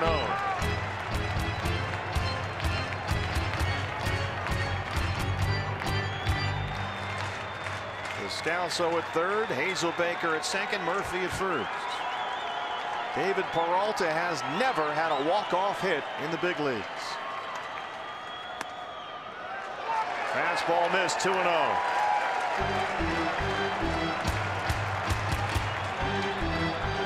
Diamondbacks looking for win number 92 in a series win against the Giants. Giants need a win to avoid 100 losses. They've already blown the lead. 2 runs in the ninth.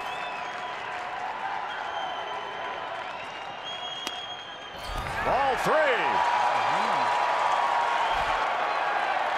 Well, he's never had a walk-off hit. He'll take a walk-off walk.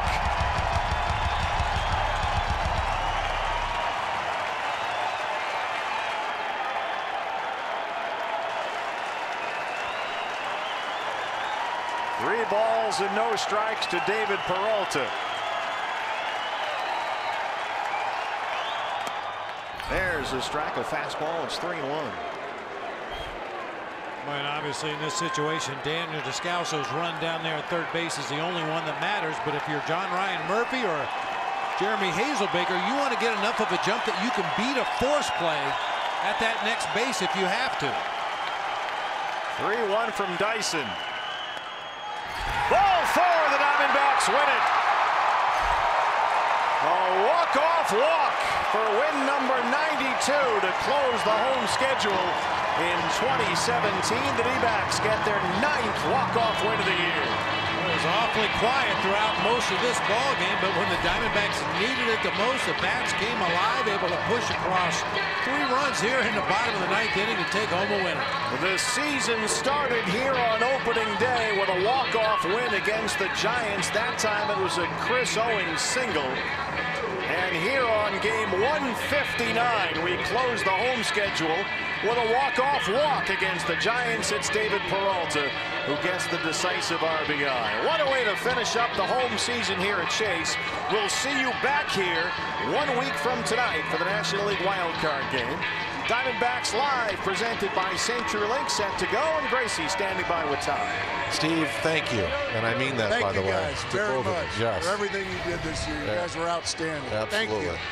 Pros. It is a grind to call a Major League Baseball season, and we certainly enjoyed it from our perspective. Very quickly here, I just want to say this, Mark. This is one of the most enduring qualities, I think, of this team.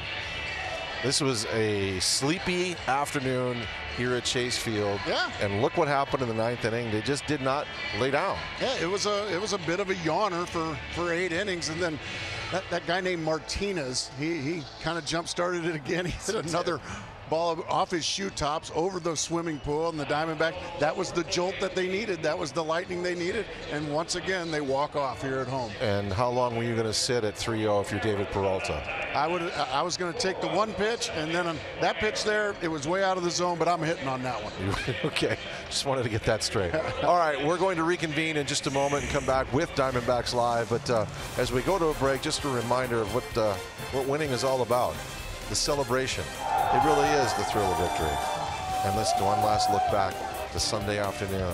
The pool party that was the clinch and that that Arizona flag with the Diamondbacks logo. As Archie Bradley said on the pregame show, it was the perfect flag, wasn't it? We'll come back. D-backs Live after a 4-3 walk-off here on matinee day, getaway day for the Diamondbacks.